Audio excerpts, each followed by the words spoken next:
Hello, everybody, and welcome back to Odin's Movie Blog. I am the critic who is a cynic, and joining me today is Lethal Lightning. How is it going, Lethal Lightning? Hey, oh, yeah, I'm well. This is absolute pleasure to be here. Thanks for having me, first of all. And Absolutely. is it night for you? Yes, so it's 7 p.m. where I am. It's the morning where you are, 7 right? p.m. 9:30 a.m. Yes. Saturday. Which is just insane. Like every time, it's just like when I talk to everyone in the chat, every single time I think about it, I think like, oh my God, I can't believe that we're all just together at the same time in all at I different times. know, it's crazy the way time zones in general. Everyone's going to bed when Yeah. some people are getting up. There manages to be that sweet spot where everyone just manages to fit in somehow. Yeah, absolutely. We already got someone in here. Hound 3000 is back and says, good morning, Hound 3000. I think he's in a similar part of isn't he in Australia too? I'm not Oh, sure. I hope so. We need more Australians. I feel like there's a lot of Australians in this stream. I need a flag in the background. I know. Yes. It's like that. We should have like that be like a thing. Like if you come on at all, you need to have like your nation's flag representing just Just wearing it like over the Nike symbol, the Velcro patch. Yes. Or just paint my face in the Union Jack. Imagine I just walk up to your stream, like all paint all over me, Australian paint all over me. Oh my God, yes, the face paint. All right, right. that'd be a surprise. Hologram says, yo, Hound, we meet again. Hound is from Malaysia. Wow, that's awesome. Oh, wow. Yeah. That's similar time zone. Yeah. Like it's closer to me than it is to you. Oh, yeah. I mean, the only reason why I even know that is because have you ever played the game Risk? No. No, Okay. I don't think I have. It's basically like a world conquering game where you start off with a certain number of troops and at random they're put in different countries. And then every turn you have to decide where you want to move your troops. Do you want to attack? Do you want to consolidate? Things like that. And so I am always the guy that plays the Australia route. So I try and put all of my troops in Australia and then just like span out from there because basically you can be attacked from multiple sides if you're next to several different countries. But with Australia, there's only 2 access points, so it's easier to block and easier to take over that particular area. So that's the only reason why I know Malaysia is very close.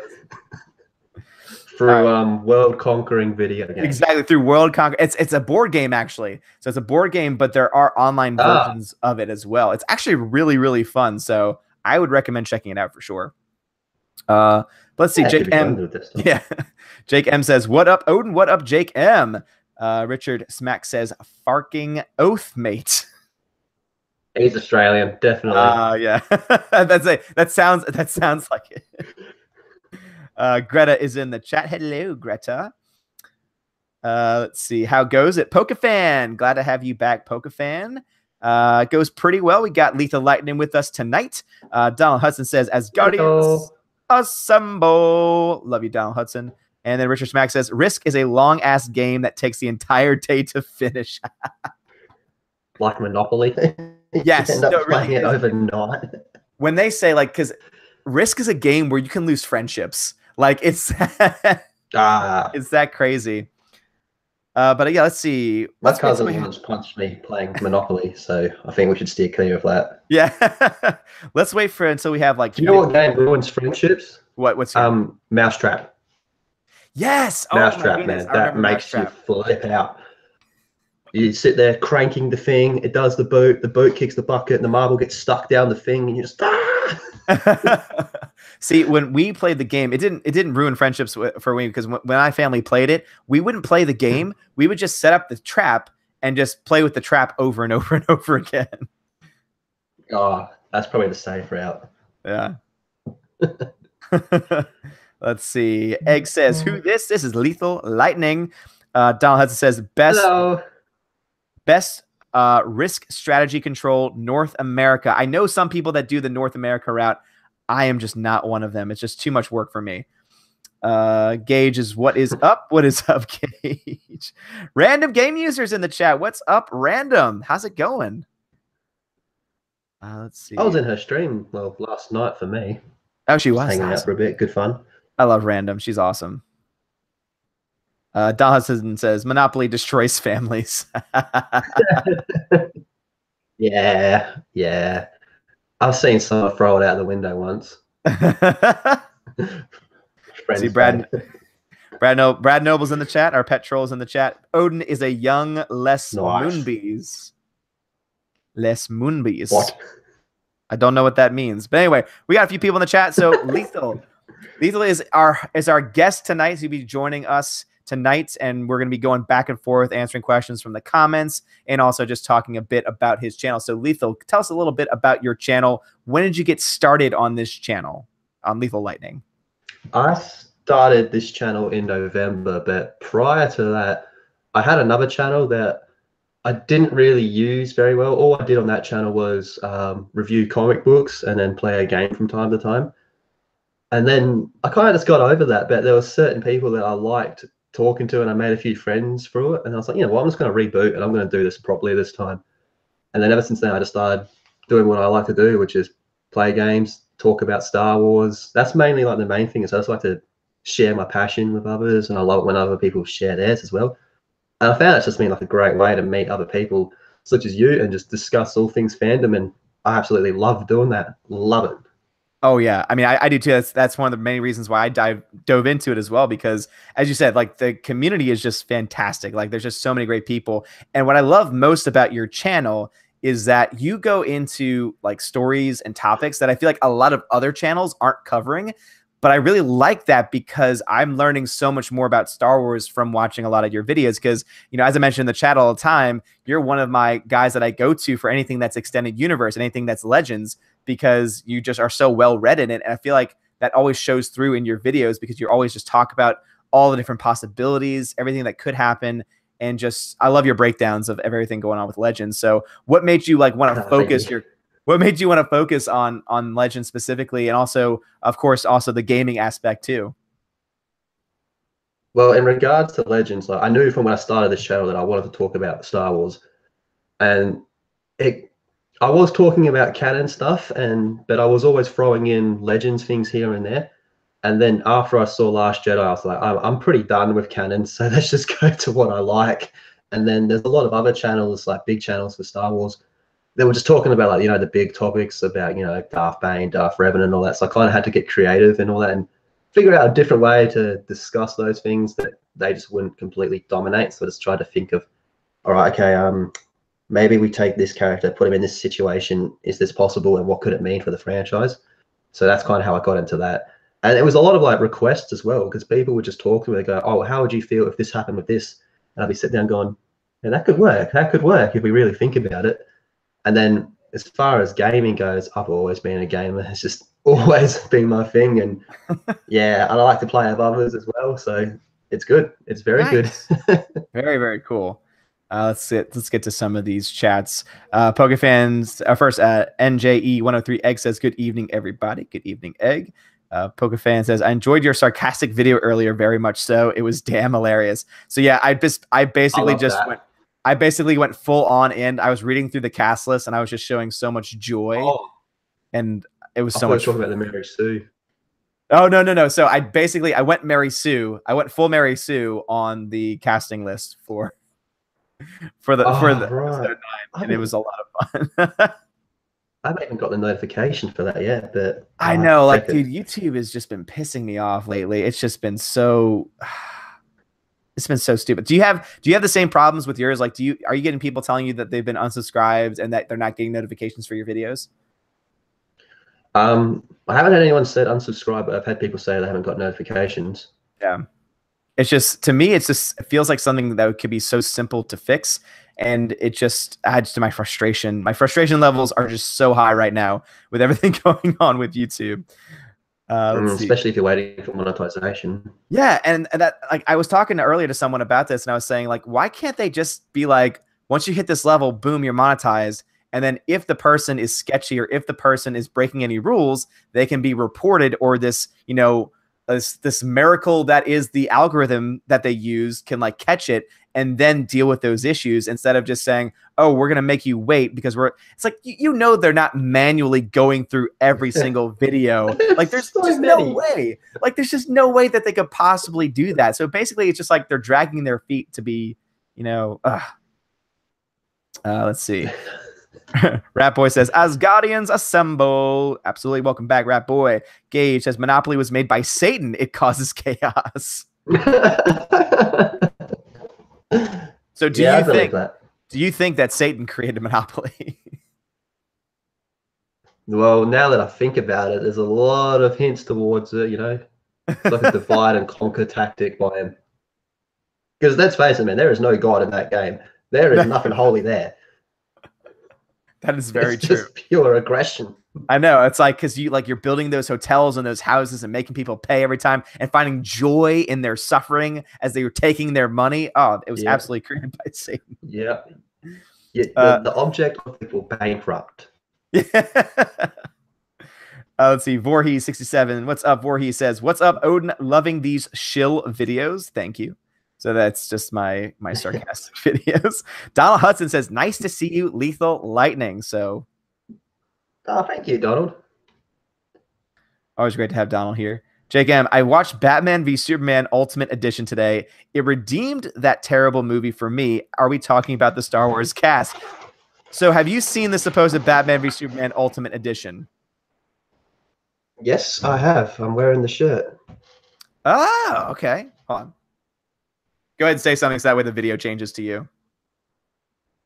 I have seen it. I'm wearing his shirt now. I love the Ultimate Edition. It's like an extra 30 minutes of stuff that really should have been in the cinema. I don't know why Warner Brothers didn't take it out in the first place. I mean, it added so much. Like, a lot of people's complaints about the movie were fixed in that extra 30 minutes. Love it. Absolutely loved it. Interesting. Yeah, because I haven't gotten around to seeing it because I just hated it so much. And it's like, I don't want to sit through a 3-hour movie that I already don't really want to see again. Well, I was working with this guy at the time who absolutely hated it too. And he was comparing it to Civil War. And it was me and him back and forth for days on end. And then the Ultimate Edition came out. And then he was like, actually, they're just as good as each other. And I still disagreed with him because I thought this was better. Interesting. Okay. Let's see. Gage says, on my channel when I was younger, I had a Jason video that got 300,000 views called Jason Teleports. What? Just sounds like fun because Jason really does teleport. Let's see. Jeffrey Toon. Yeah, he does. Jeffrey Toon says hello, but Brad Noble asks you, can we buy you black market steroids? What? Do you want me to sell them, or does he want me to ship His them? question, as it's worded, says, can we buy you black market steroids? You can buy me whatever you want. If I accept it or not is something else. Just don't buy me any, because I don't think that would work out for me. Why? Am I skinny or something? He says, or a pot. He says, or a pot pie. I think Brad's just being a giant. Pot pie. Oh yeah, I'll take one of them. He's being a damn troll right now. God, Brad, I hate you so much. Let's see. Donald Hudson says, no, kitty, that's my pot pie. You watch South Park, right? I love South Park. Oh, yeah. I love it. I love South Park. Richie Rich says, I wonder how many One of their best ones. Yeah.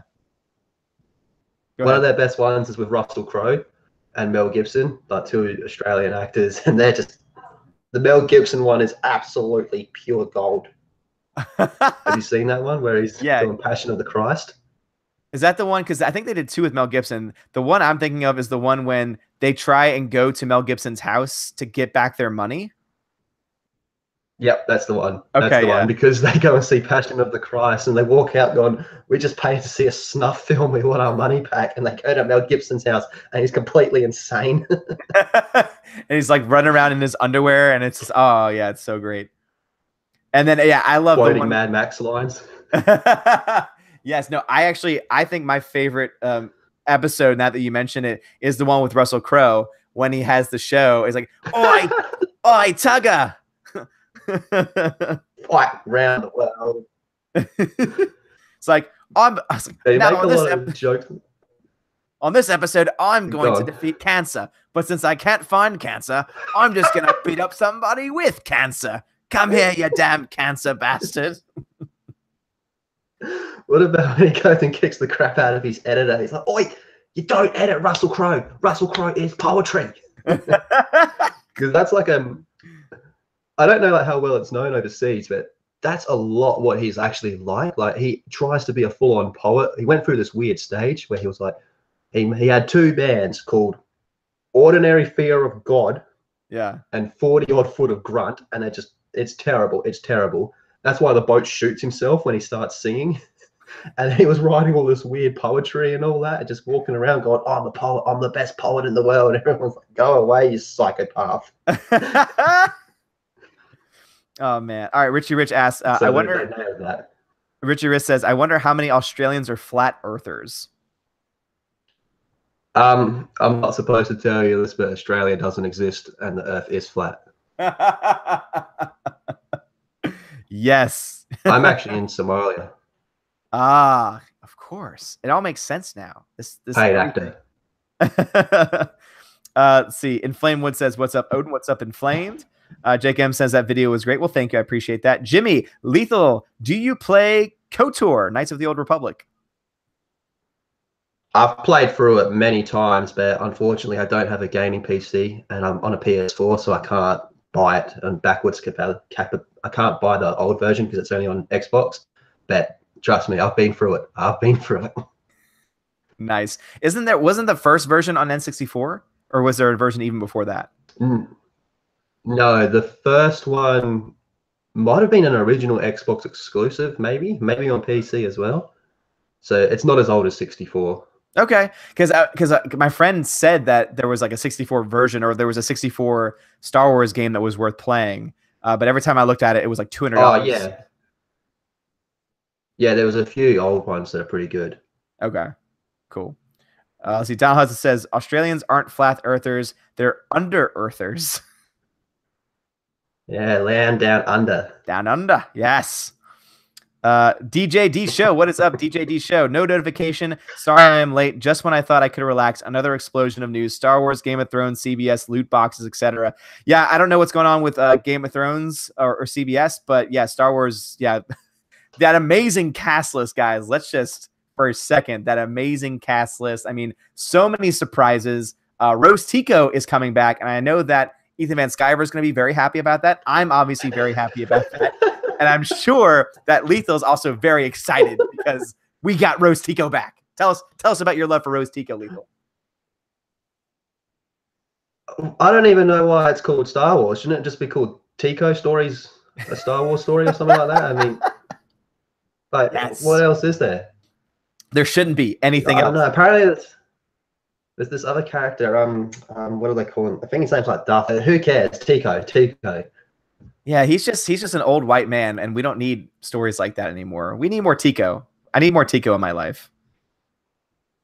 Let's see. Jedi Starship says, "Hello, everyone. What is up, Jedi Starship?" Let's see. Brad Noble says, "You just got me like all these SJWs and all that with everyone like everyone's white and they hate that. Is Darth Vader where they kind of just like it implodes their mind because it's a white dude, but the voice actor is black? Like, does that just completely throw them out? And then he's inside a suit most of the time, a black suit at that, and it's just like, that's a good point. I wonder if that's like, you know how sometimes you can just like, there's certain games where you can throw something out there that just stuns them and confuses them. I think Darth Vader would be that. Yeah. Like, do we hate him or do we like him? Like, they don't know. Yeah. Brad Noble says, "Gonna mess with Lethal, bad, have fun." Okay. Jake M says, "Let's make Odin hit 3K subscribers by the end of next week. Smash the like button and share." Well, thanks, Jake M. I appreciate that. I don't think that's going to happen, but I would appreciate that. Thank you. And guys, go, if you have not subscribed yet to Lethal Lightning, go check out Lethal Lightning's channel because, again, he does some really great videos, especially on, from what the videos that I've seen, especially on Legends content, a lot of almost like fantasy booking of directions that they could take Star Wars if they were to go the Legends route. And it's really good stuff. So definitely go check out his channel. Who knows? Maybe down the line, I'll use my channel as like a resume to get into the story group when they finally sort their stuff out over there. And you will be so much more qualified than almost any other person in that game story group. It's like YouTube channel, Thank you. but you're a white man. No, done. You're out. I don't care, man. I'll give my stories to a black female just if they use them. DJD Show says Hobbit Homes. I think he's talking about Australia.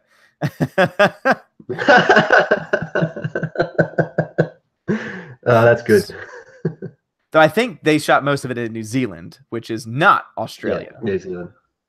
I think a lot of people mistake it as like a part of Australia. I would suspect that a lot of Americans probably mistake the two with each other because let's just be honest, Americans can be very ignorant of the world. Let's see. Voorhees says, YouTube has frustrated me too. The bell suddenly wasn't on for EVS, World Class BSers, and Jesse. I was not happy. Damn. Like, why do they even have the damn bell if it's not even going to work out the time? Yeah, what's the point? Let's see. Donald Hudson says, Monopoly was invented during a Ouija board game. I can picture that.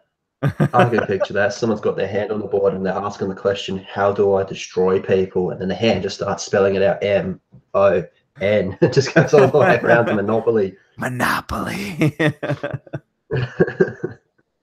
Let's see. DJD says, you think Mario Kart fights are bad? Oh, man, I've gotten into so many fights over Mario Kart battles in my life. Even on like N64, like we would get so into it and get so mad. Yeah, I don't know. I think Monopoly might be a tad worse. Just a tad. Only because you invest so much more time. Like obviously you can invest a lot of time in Mario Kart, but also you can not invest as much time. But Monopoly, you are guaranteed to spend at least an hour. But I mean, even that's on the low end of sometimes what those games can be. So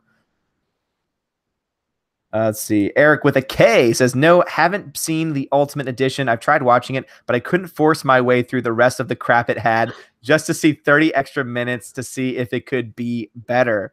That's my own personal opinion on it. All right, so Lethal disagrees. Lethal thinks that it is worth it. But I'm pretty biased in that regard, I guess. I mean, there's a lot of MCU movies I cannot sit through. Yeah. Let's see. Random asks, are Tina and Steph here? I'm not sure if they are. That was at 7:14 at 7:23. So I haven't seen any wrenches. Yeah, let's see. Jedi Starship says, I can't keep track of everyone, especially when there's no bells. It's very hard to have to actually go to the channels and then see what videos have I missed, what haven't I watched. Jeffrey Toon asks where the Valkyries. Yeah, I know. I don't know. Yeah, go ahead. It's like be sitting down. Like what I find is I'll be sitting down just before bed, and then I'll open up YouTube just to watch something to go to sleep. I'm like, holy crap, man! I've missed like 5 videos from people I actually like watching. So that really annoys me. Yeah, I mean, and then like especially because Jeremy at Geeks and Gamers has been putting out a lot more content recently because now he's expanding it to like movie reviews and other content like that. And so he puts out probably like it seems like 3 or 4 videos a day. And so when I'm not getting notified on those and then all the other things that I need to watch, it can get really backed up very quickly. Now that you mention it, I haven't seen a notification from him in a while. Check and see if you're still subscribed because that seems to be like the trend. Like for me, I was like, okay, he has 70,000 subs. About like that kind of makes sense that maybe like 1 or 2 there'd be some glitch. But when you're hearing like several people talking about it, and then you look to channels like mine that are so much smaller, and I'm already having like 3 or 4 people. I had 3 or 4 people in just during 1 week all say they were unsubscribed from my channel multiple times. It just doesn't make any sense. Yeah, I'd like to know like what it is that makes them. Is it just like a glitch in the system that randomly does it, or is there something that people are doing unknowingly that triggers it? I have no idea, but I really do wish that YouTube would at least reach out to content creators that just said, "Hey, this is what's going on, and this is how you can, avoid it in the future." Let's see. Or even just ask for information so they can figure it out. Yeah, exactly. Random asks, are Tina and Steph here? I don't know. Jedi Starship says, I can't keep track of everyone. Jeffrey Toon asks, where are the Valkyries? Not sure. Don Hudson says, no fights are as fun as Twister fights. I was never a big fan of Twister. I didn't play Twister a whole lot. I've only played Twister a few times, and all of them were an absolute blast. Never had a fight. Never had a fight. But I think I was playing with people that were fun to play it with, so okay, yeah, that was good stuff. He followed it up with co-ed naked Twister. Now, of course, that sounds like there could be some things going on. Yeah, that's kind of what I was getting. Teenage years, good fun. Pokefan says, is the Ultimate Edition of Batman v Superman on Netflix? I don't think it is. I know it is on an Australian one. Really? Okay. Yeah, because that's right. Netflix is like all over the place. Yeah. Yeah. Ours is different. We don't have Last Jedi yet on Netflix. Yeah. Well, I guess that's kind of a good thing, though. I guess you were safe from that one. Yes. Let me see you and double check that. I'll check my own. What? I don't like the one thing that ticks me off the most about Netflix is how it all auto plays nonstop, and there's no option to turn autoplay off. Yeah, that really annoys me. It's like, how do you get rid of it? I don't care about autoplay. I don't want to see these things. Let's see, Batman v. Yeah, we don't even have. Wait, I spelled that wrong. That might be why. Let's see. We don't have Batman v Superman at all in America, North America, for sure. So, by any chance, while you're there, just check to see if you have Batman Under the Red Hood, because that just turned 8 years old, and that movie is phenomenal. I've heard a lot of really great things about Under the Red Hood. That's top 3 greatest Batman movies ever. Let's see, Under the Red. We do not have Under the Red Hood. Damn, that's well worth a watch, man. I love that. Everyone tells me that. No, all we have is the only thing Batman related is actually Gotham. Oh God. I figured there would be at least like an animated movie, but I guess not. I wonder. I wouldn't be surprised if that's like an Amazon thing instead. Let's see. Yeah, maybe. Brad Under the Red Hood is one of the very few movies where the movie is better than the book in some ways. Okay. Yeah. So that's a little bit different. And normally the book's always a lot better, but this one seems to just as good, but in some ways better. Okay. Cool. DJD says, my guess is sleeping. They were up late last night. I know that Steph was up late last night because she joined I was on, have you heard of Lord Nurgle? I was on his stream of corruption last night for a bit. So I know popped in for a bit towards the end. Yeah, that's right. Yeah, because they were having that discussion about Batwoman, which again is the whole like. I'm so glad that you like were able to like clear that up in like every time that we've talked about it, because you're right. Like people, myself included, get Batwoman and Batgirl confused all the damn time. Especially with like DC characters, like there's been so many different people to take up the mantle of Batman, Robin, Batgirl, so on. Mm-hmm. So you got to be very specific with which one you're talking about. Yeah.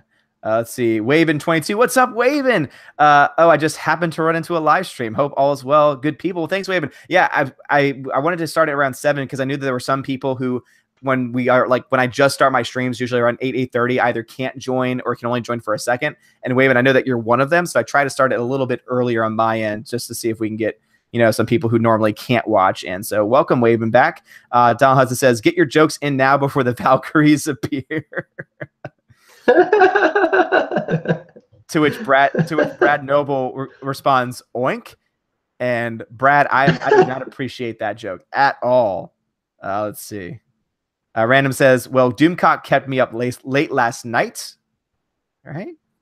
Mr. Peabody says, hi, Odin. Hello, everyone. What's up, Mr. Peabody? Mr. Peabody, I got your email, and I will be responding to it soon. I just wanted to make sure I was able to respond to it fully. So that's the only reason why I have not responded. But Mr. Peabody, if you don't know, got me.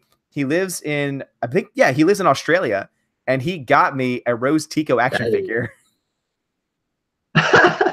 Like I was saying to you the other day when we were testing this out, they're everywhere here. They're everywhere. That's what he was saying too. And so when he got it, he's like, just know I got like 50% off. And I'm like, that's really cool. And it's like, you don't have to send it because I can only imagine what the shipping rates are going to be. But he's going to send it. So once that comes in, it'll be featured probably on every live stream going forward. We are drowning in Rose Tico figures, man. We can't get rid of them. You're so lucky. But I think I told you this. So lucky. How I went so lucky. I don't know about that. I think I told you this. How I went in with a bit of extra. I had a bit of extra money one day, and I wanted just to wasted because why not? And I wanted to get a Jaina Solo Black Series figure, and I was talking to the lady at the collector's shop, and she was going, look, man, that character sells out like that. Same with Revan, because her and Revan are the only two Legends Black Series figures that they do. And she's saying the second they're on shelves, they are gone. They are gone. And she was a Legends fan. We ended up talking for a fair bit. And she goes up to the shelves and she's like, look at this. Look at this. Rey, Rose, Kylo, Snoke, not selling. Legends characters, gone the second they hit the shelves. So we got plenty of Rose Ticos, but no Jainas. Yeah, that's actually really interesting. I mean, I guess that kind of does make sense. Seeing that a lot of people on these streams are from Australia, I guess it makes sense that a lot of people there are a lot more well-read when it comes to non-canon, or what's been now called non-canon or Legends or extended universe characters. So makes sense to me. But then again, like even just looking at it as like a figure and like characters and all that stuff aside, but just looking at it as an actual figure, like especially the Revan, like he really stands out from like he just looks like a cool figure.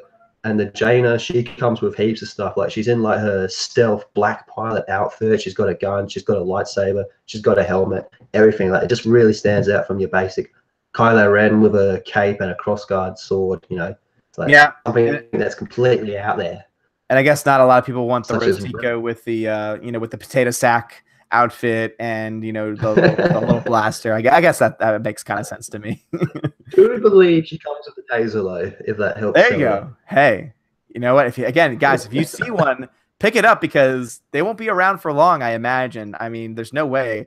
I mean, let's see. DJD says we need more Star Wars Game of Thrones jokes. Okay. Let's see. What do you mean? We already got princess jokes. Plenty.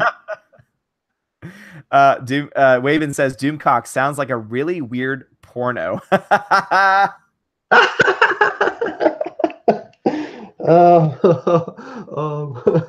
Speaking of that, a few nights ago, I was with a friend of mine and we had a few drinks and we were just complaining about Star Wars. Yeah. And out of nowhere, he just goes on Google. He starts pissing himself laughing. So I'm saying, like, what are you doing, dude? And he's on Google and he types in Kathleen Kennedy. I'm like, okay, where's this going? And then at the end, he adds nudes and presses enter.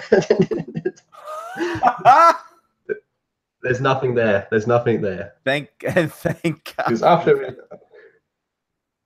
he done it and we didn't find anything, we're like, oh, you never know, man. Like with these people in Hollywood, it's out there. It's look for it, and we couldn't find anything. And I think that's a good thing in the long run. Random says he streamed until 2 a.m. Brad Noble says Lightning has the worst Cajun accent ever. Cajun accent's better than Cajuns in general. Yeah, I would agree with that. You can't understand. And when Cajuns are talking, you can barely understand what they're saying. I know that because I'm from Cajun country. Don Hudson says, got a shout out for you the other day from Doomcock. Really, Donald? Well, thank you. That's awesome. I really want to watch more because I've seen his content, but I want to watch more of it because it's just so damn entertaining. It's so good. It's such great stuff. And then DJD added on to it saying he is conquering the universe. Hail Doomcock. And then Random also goes on to say, hail Doomcock. Yes, indeed. Hail Doomcock. It'd be a really good like Masters of the Universe villain. That is so true. Like, like Skeletor gets on the phone. It's like, right, ring Doomcock. I've had enough. I really want there to be, because I think this would be really cool. If someone were to, someone who is like able to, is a good, really talented artist, be able to create like comic book style. I think it'd be awesome if someone made like a YouTuber's comic essentially of all the different like channels out there, because you could do some really badass things, because not only do you have Doomcock, but then there's so much you could do with people like Cecil, with Ethan Van Sciver, especially with his Cyber Frog campaign, and then obviously like with Odin, you can do so many things with Odin and Lethal Lightning, especially like you could do so many things with that. Like that could be pretty damn awesome. And then I think that it would be awesome if you just had like Jeremy in the corner and he was just like, hey guys, like rocking the Star Wars hat. Well, Ethan Van Sciver is a really, really good artist. Like I found his channel being a DC fan. I think I've told you, like I've got a fair few of his books where I've got a few here actually where it's his art on the cover.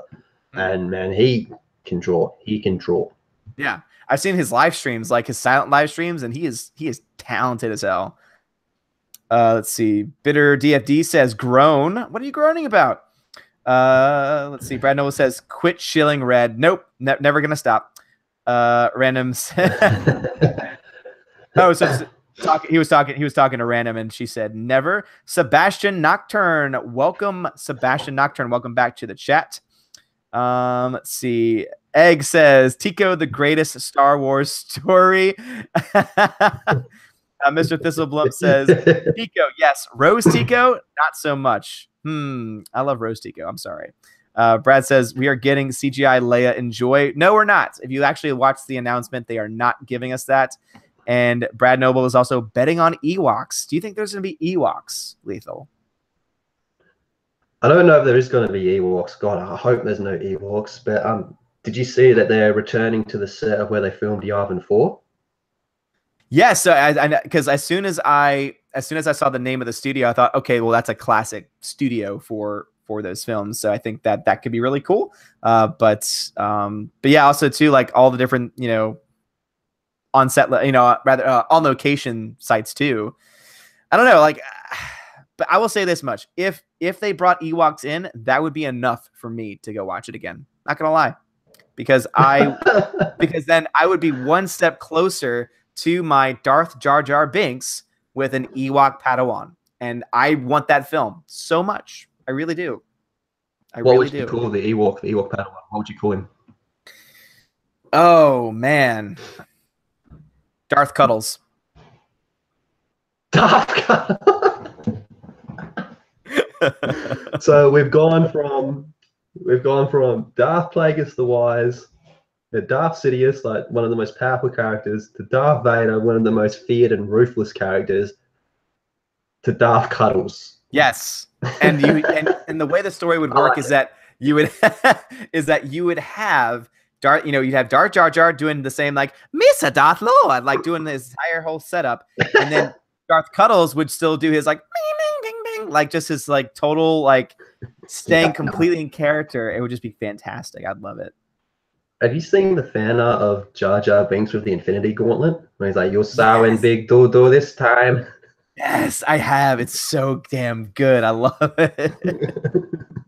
In fact, one of my students did a drawing, like a free drawing of that same fan art, and it was so good. Like, I was like, that is actually really talented. So that was actually the first time I didn't see the official fan art. I saw his, like, representation of it, and it looked really good. Let's see. Jedi says they say no CGI Leia. Yeah, that's pretty much my understanding, is that they said no. DJD says, using my channel as a resume for Star Wars Theory Vader film. Yes. Oh man. What are your thoughts? Have you been keeping up with the Star Wars Theory Vader film? Because I think everything I've seen from the concept art looks awesome. The concept art looks really, really good. But when I first saw the announcement of it, I was like, this dude's in way over his head. He's asking for over $1 million. I'm like, look, man, that's not going to happen. And that's why he had to break it down into a web series. And I am very, very skeptical when he says it's going to have the same quality as a Lucasfilm production. I'm like, I don't know, man. Like, they spend a lot more than $1 million. Yeah, I mean, they spend. But I'm curious just on their with TV shows. On TV shows. Yeah, even on, like, big TV shows, they spend more than that per episode. And so it's like more than $1 million, and that was what he wanted for the entire film. So it's going to be, I think he's going to do a really good job. I think it's going to look very good, especially like when you look to a lot of indie films and what they're able to do with very little money. I think that it is going to look great. But yeah, I mean, asking for, if even Ethan Van Sciver, who probably is one of the more successful channels, is only able to get, which is still great, like $500,000 for a comic book series. Like, I can't see how he would have ever gotten close to the $1 million for the film. But I think it looks awesome. I can't wait to watch it. With Ethan Van Sciver, like I was saying before, like, he is a known comic book artist. Like, he's been in the game for a while. Like, he has been on some incredible stories. He's worked with Jeff Johns, who is considered like the modern day Stan Lee and Jack Kirby. So, and it's him making his own comic book. So he's already got his fans that love his work on, in the comic book industry, that are prepared to pledge money. So I think in that regard, he's already got a massive step up on Star Wars Theory. Yeah, and he knows what he's doing. I mean, Star Wars series never made a web series or a movie before, but Ethan's made many, many comics before. yeah, I know. I think that's a very good point. But I'm still, just like for the Ivan Ortega cut of The Last Jedi, I'm just so excited to see what's going to happen, because I really do think until Lucasfilm, until Lucasfilm gets its act together with everything, it seems like fan productions and fan edits and fan cuts and fan films and shows are going to be like the only real positive or really good stories of Star Wars that we're going to be getting in the near future. Yeah, don't get me wrong. I don't mean to sound negative on it, but I'm just very skeptical of some of the promises that he's making. So I think you're a bit out of your league here, man. But like I said, I'm more curious for the story out of anything. I couldn't really care if he goes to Kmart and buys a Darth Vader helmet and a crappy red lightsaber. I want to know the story. Yeah, I mean, because I think someone made a good comment about this in previous streams, but also I've made it. I did it in my review of Once, because I saw Once and did a review on it. That was a film that came out in 2007. That film was made for no money, and the quality is terrible. Like the cinematography, everything about it's really bad, but the story is great. So as long as the story is good, I think that's what's going to make people want to watch it and make people want to see more. And even if it's like a student level quality film, because if you've seen some student films can be like really damn good. So I think that's like, he should try to like reach that level and maybe exceed the level of student film. I think that would be like the best place for this story to be, because to try and become like a studio film, I think, again, as you said, I think that's stretching a little too far. But even with that being the case, I'm still excited as hell for it, because everything he's mentioned about the story just sounds fantastic.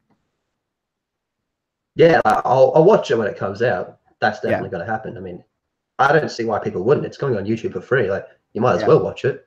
Yeah, absolutely, absolutely. It's not, you have to pay your own money to go in and be have your expectations, whatever he says it is, subverted for 2.5 hours at the cost of your own money. Yeah, you're right. Jeffrey Toon says Darth Vader is racist because they made one of cinema's best villain wear all black armor.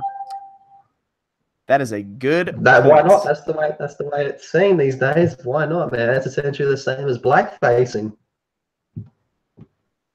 That's a fair point. Dal Hudson says remember remember the younglings. Hey man, they had it coming. That little bastard called him master when he was denied the rank of master. That's true. And also he said it in Master Skywalker. What's going on? Yeah. What are we gonna do? Like if I was in that situation, actually, I was having second thoughts about this, but I've decided that you just crossed the line. Brad Noble says, "Ignorant Americans, screw you." Well, thank you, Brad. I appreciate that.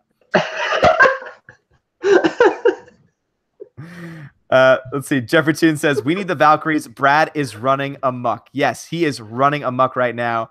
And he says, "Let's have a drink." I just saw a notification that Steph had tweeted at me. So hopefully that means she's in the chat now, since we're about 20 minutes behind right now. Let's see. Let's have a drink, says Brad Noble. Richie Rich, Star Wars, a Tico story. Yes. Yes. That's what we need. That's what we want. Jedi Starship says, "I wonder if the younglings actually put up a fight in some manner. I'm being serious." It's a fair point, because I mean, they're force sensitive. So it seems that they would put up some kind of a fight. I mean, there was the one kid that was able to escape his wrath somehow and was able to beat up, was able to like kick the ass of some clones. So I think it's a fair point. Nah, those kids would have been blitzed, man. They would have been destroyed. Yeah, it's a fair point. Don Hudson says, "Don't drink Brad's Kool-Aid." I will never drink Brad's Kool-Aid. His Kool-Aid is not what brings all the boys to the yard. Salvador Esteves, welcome back, Salvador. He says, "New Zealand arrow, the land down under and to the left."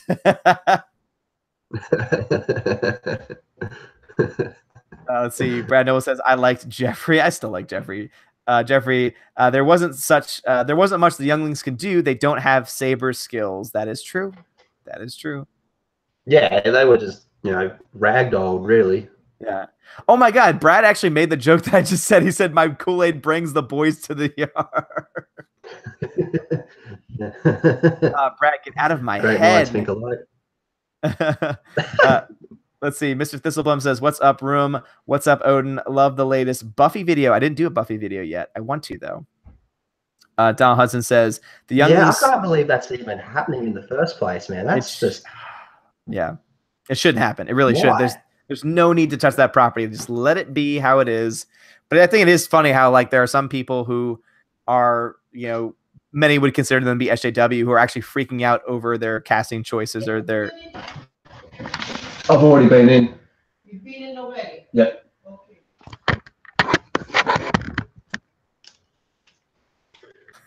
That's all right, man. Yeah. All right, let's see. Don says the younglings took some stormtroopers with them, though Anakin just toyed with them.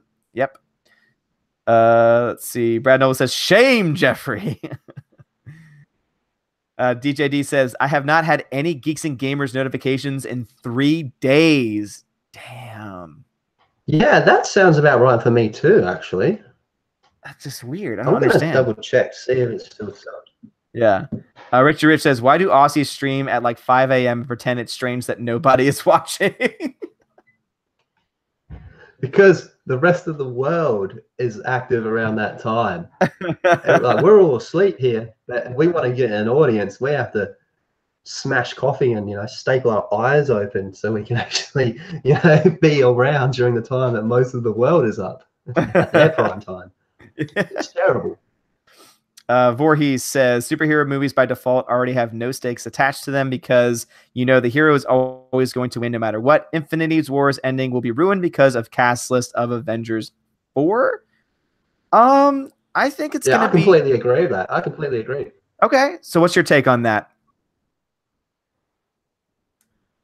Well, like you said, man, like they 9 out of 10 times everyone ends up being okay. I mean, don't get me wrong, man, they do kill off heroes permanently, but one thing that I always found that always just kind of like made me like a little bit funny, like thinking about it, was everyone bagged out Superman's death in Batman v Superman, one of the greatest superhero movies ever made. Everyone paid out his death, but then we get to Infinity War and like they kill half off these characters, and you're going, but these characters all have sequels announced. What's the difference? Everyone was complaining how, oh, they're going to bring back Superman. We know they're going to bring back Superman. Well, I'm thinking this is killed in Infinity War. Well, I guess for me, the reason why I, especially with the newest ones that were going on, it was the fact that they had already teased that happening when the dirt rose off of his grave at the end of Batman v Superman. So, like, for me, it was like when they were trying to build up to it, there was no tension at all. There was no surprise because it's like, no, you've already teased to us that he is still alive. So what in the hell are you trying to do? That's why I have such a problem with everything going on with the DC universe right now. I'd say that's, you know, it's one thing to be teased, but to outright say, look, we got Black Panther 2, but we just killed him off in this movie. Mm-hmm.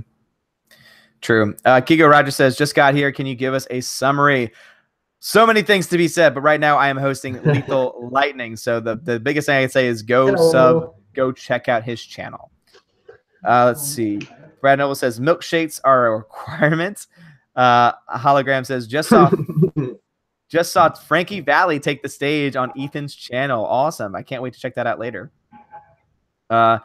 See, Juckgram says I inadvertently unsubscribed when I grabbed my phone in the wrong spot. It's only one time I've noticed being unsubscribed. Oh, that's interesting.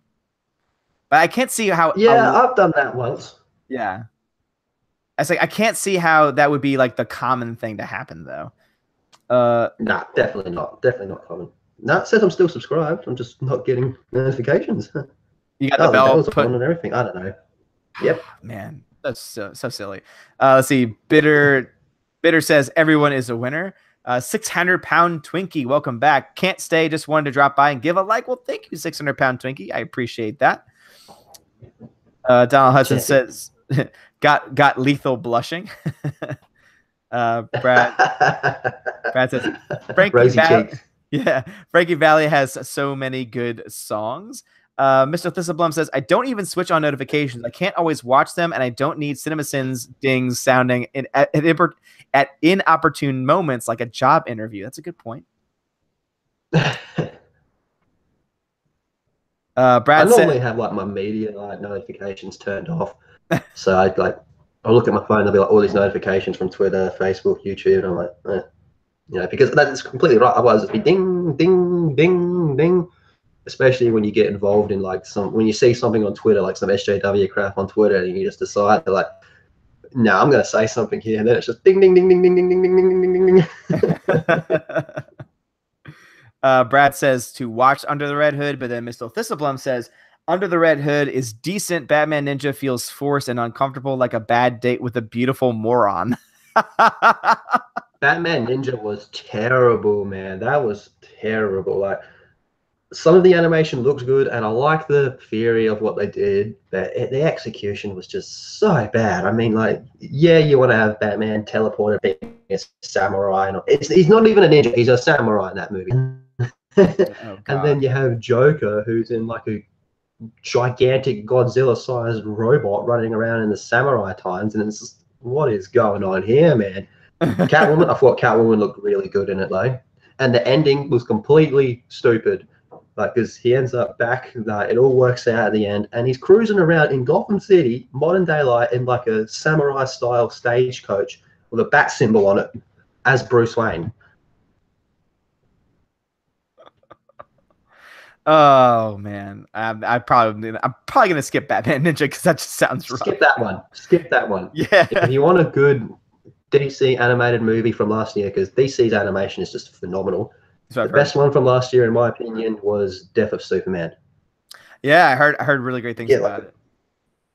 You get a 30-minute fight scene with him and Doomsday just going absolutely hammer and tongs on each other. Like, they punch the piss out of each other. Superman gets his eye split as he's using heat vision. He's bleeding out of his eye using heat vision. It's insane. Mm-hmm. Yeah, and also too, I have a feeling that's probably a much better representation of Doomsday than we got in Batman v Superman. Yeah, it definitely was. I mean, I love Batman v Superman, but Doomsday was probably my biggest complaint of it. But they did quite a few things right with Doomsday. There's a lot of subtlety in what they did with him, which made me think, he's read this book. I see what he's doing there. Like, I like the idea of how they say it's not the original Doomsday, like, because I don't know why that's only become recent news. I mean, like, everyone that I saw that movie with figured that out on the first viewing. There's plenty of things we didn't notice on the first viewing, but the way that the genetics makeup they're talking about him is all that is, it's like Kryptonian records saying, do not do this. Last time we did this, it went really, really, really bad. So that's obviously talking about Doomsday. Okay. Sebastian Nocturne says Justice League Dark is worth a watch. I've heard also some good things about Justice League Dark. Yeah, definitely worth a watch. If you ever want to see Batman fight a sentient Jai LaPoo.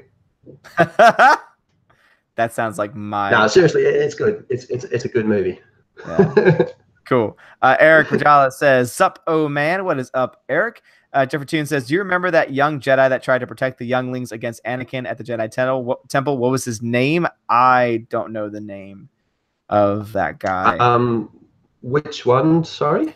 The one that was protecting... that tried to protect the young Jedi that tried to protect the younglings against Anakin at the Jedi Temple.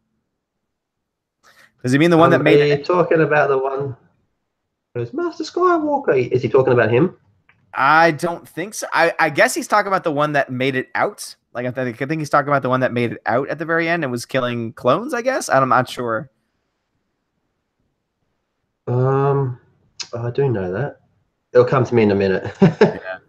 DJ D Show says Batman news rumor October or as late as December to pick new Batman. I think that's possible. I think Affleck's done. I really do. I think that he's over it. I don't think that he's liking what's going on with the character, with the stories, or with the movies. And I think that I could see him I could see him moving on from the character. I can kind of see it too, as much as I don't want it. I think he's been treated very unfairly. Like, there was all those reports of him, Gal Gadot and Joss Whedon just not getting along. You got Affleck and Gadot just like, we do not like you, Whedon. I mean, like, we had like Gal Gadot refused to film scenes with Joss Whedon, so wow, the studio's just not treating them well. Yeah, you know that scene where Flash falls on Wonder Woman? Okay, that wasn't Gadot. She said, "There's no way in hell I'm doing that." You know, if Patty Jenkins was here, she'd scream. Wow. Man, I like Gal Gadot too, so I mean, I'm gonna be on her side with that. Let's see. Stephanie B says, "I'm here. Hello, Stephanie B. Welcome to the chat." There we go. Valkyries. time to put the leash on on Brad. Let's see. Brad says comparing Ninja and Hood is wrong. From what I've been hearing, it sounds about right. DJD says definitely. Jake is still on the short list. Gyllenhaal. Oh, yes. If you mean Jake Gyllenhaal, I would like that. I would be down for that. I would love that. Yeah, that'd be good. Yeah, I would love that. I heard though that he wasn't going to be doing it, but who knows, man? Like when it comes to the DC movies, there's a different rumor every day, and they all contradict with each other. That's very true. Jeffrey Toon says, "Great fodder." Nurgle, do you know much about the Warhammer? No, I do not. Waven says, No. appreciate it, Odin, and nice to see you. Lethal, says Waven22. Hello, Waven. Thank you. Kiga Rogers says, I need to get the DC Universe 10th Anniversary Collection Blu-ray release. Oh, me too, man. But there wasn't many of them released, but oh man, that would be like, I would sleep with it. I wouldn't let anyone touch it. I'd keep it in my bed. I'm assuming that's like a lot of the animated movies and not the live action. Yeah. Okay, yeah. That one, I think that it was on sale for a bit. It was like, I think normally it was like 140 or something American dollars, and then it went down to like I think $100 at one point. So wow. Yeah. And you're getting like 30 movies out of it, so it's worth it. Yeah, I was about to say that's a good deal, but I think at some point it's gonna join down. It's gonna go down even further, just because that tends with box sets is when box sets when they're trying to get rid of them always tend to go down very much. That's the reason why I was able to get some of the sets that I have for really cheap in comparison. Let's see. Yeah, Waven22 says gotta go, so please take care. Waven22, take care as well. It says, way to go, Mr. Peabody. Yes, thank you so much for that, Rose Tico. Hound 3000 says, Sebastian, miss the Constantine TV series so much. I heard good things about Constantine from a lot of people that I know. Yeah, I heard mixed things. I never got around to watching it, though. Okay. Lost Soldier is here. Because Reasons says, hello, Because Reasons. Let's see. 70B says, I'm late yet again. No problem at all, Steph. Better late than never.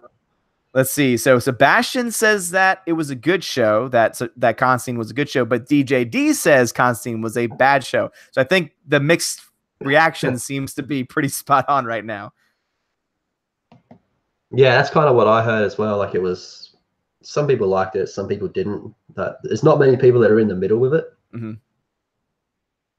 Mr. Thistleblum says, what if Rose Tico actually has a twin sister who's infinitely more compelling and intelligent? We could have that, Tico. Well, maybe that's what Paige was. Wasn't Paige, I guess, because I don't know if they talked about the age difference. I assume Paige was older, but yeah, I mean, now Paige Tico, what if she comes? Oh man, guys.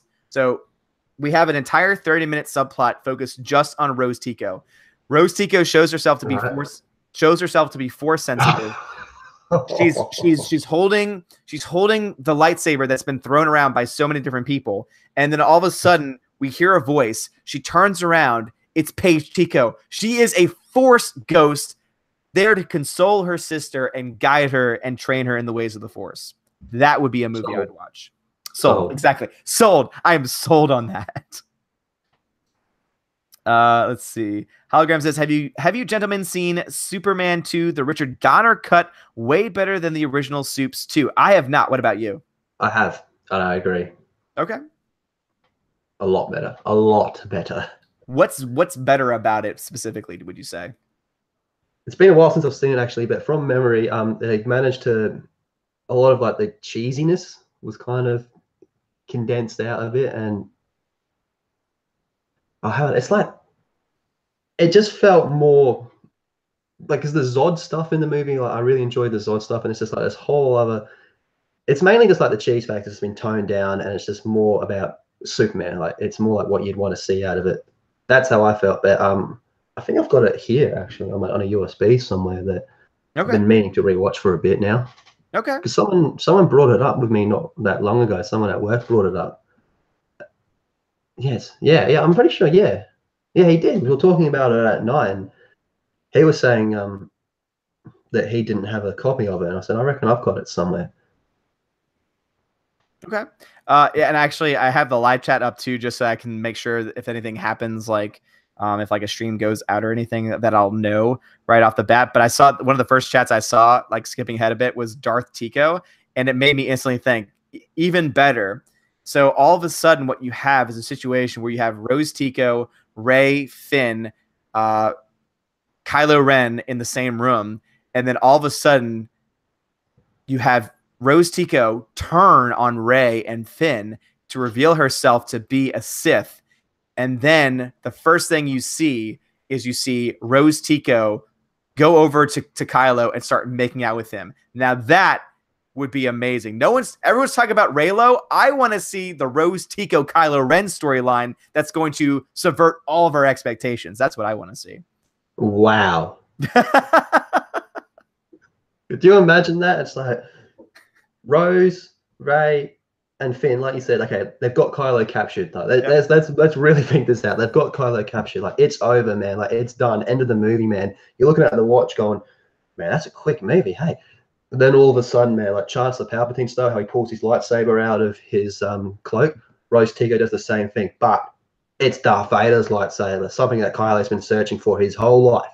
She pulls out Darth Vader's lightsaber, activates it, chops off Finn's head, looks Rey dead in the eye and says, you have never faced a real Sith before. Walks up to Kylo Ren, who was not Sith, picks him up by his hair and says, you are now my apprentice, and sticks her tongue down his throat, just completely dominating him. Says, you will come with me now. And then they look Rey dead in the eye, and Kylo's like, what about the girl? What do we do with the girl? Yep. And then he looks at it, he's like, what about the girl? And then it just ends. And then that's how it just ends. And then we go into part 2 of episode 9. That's awesome.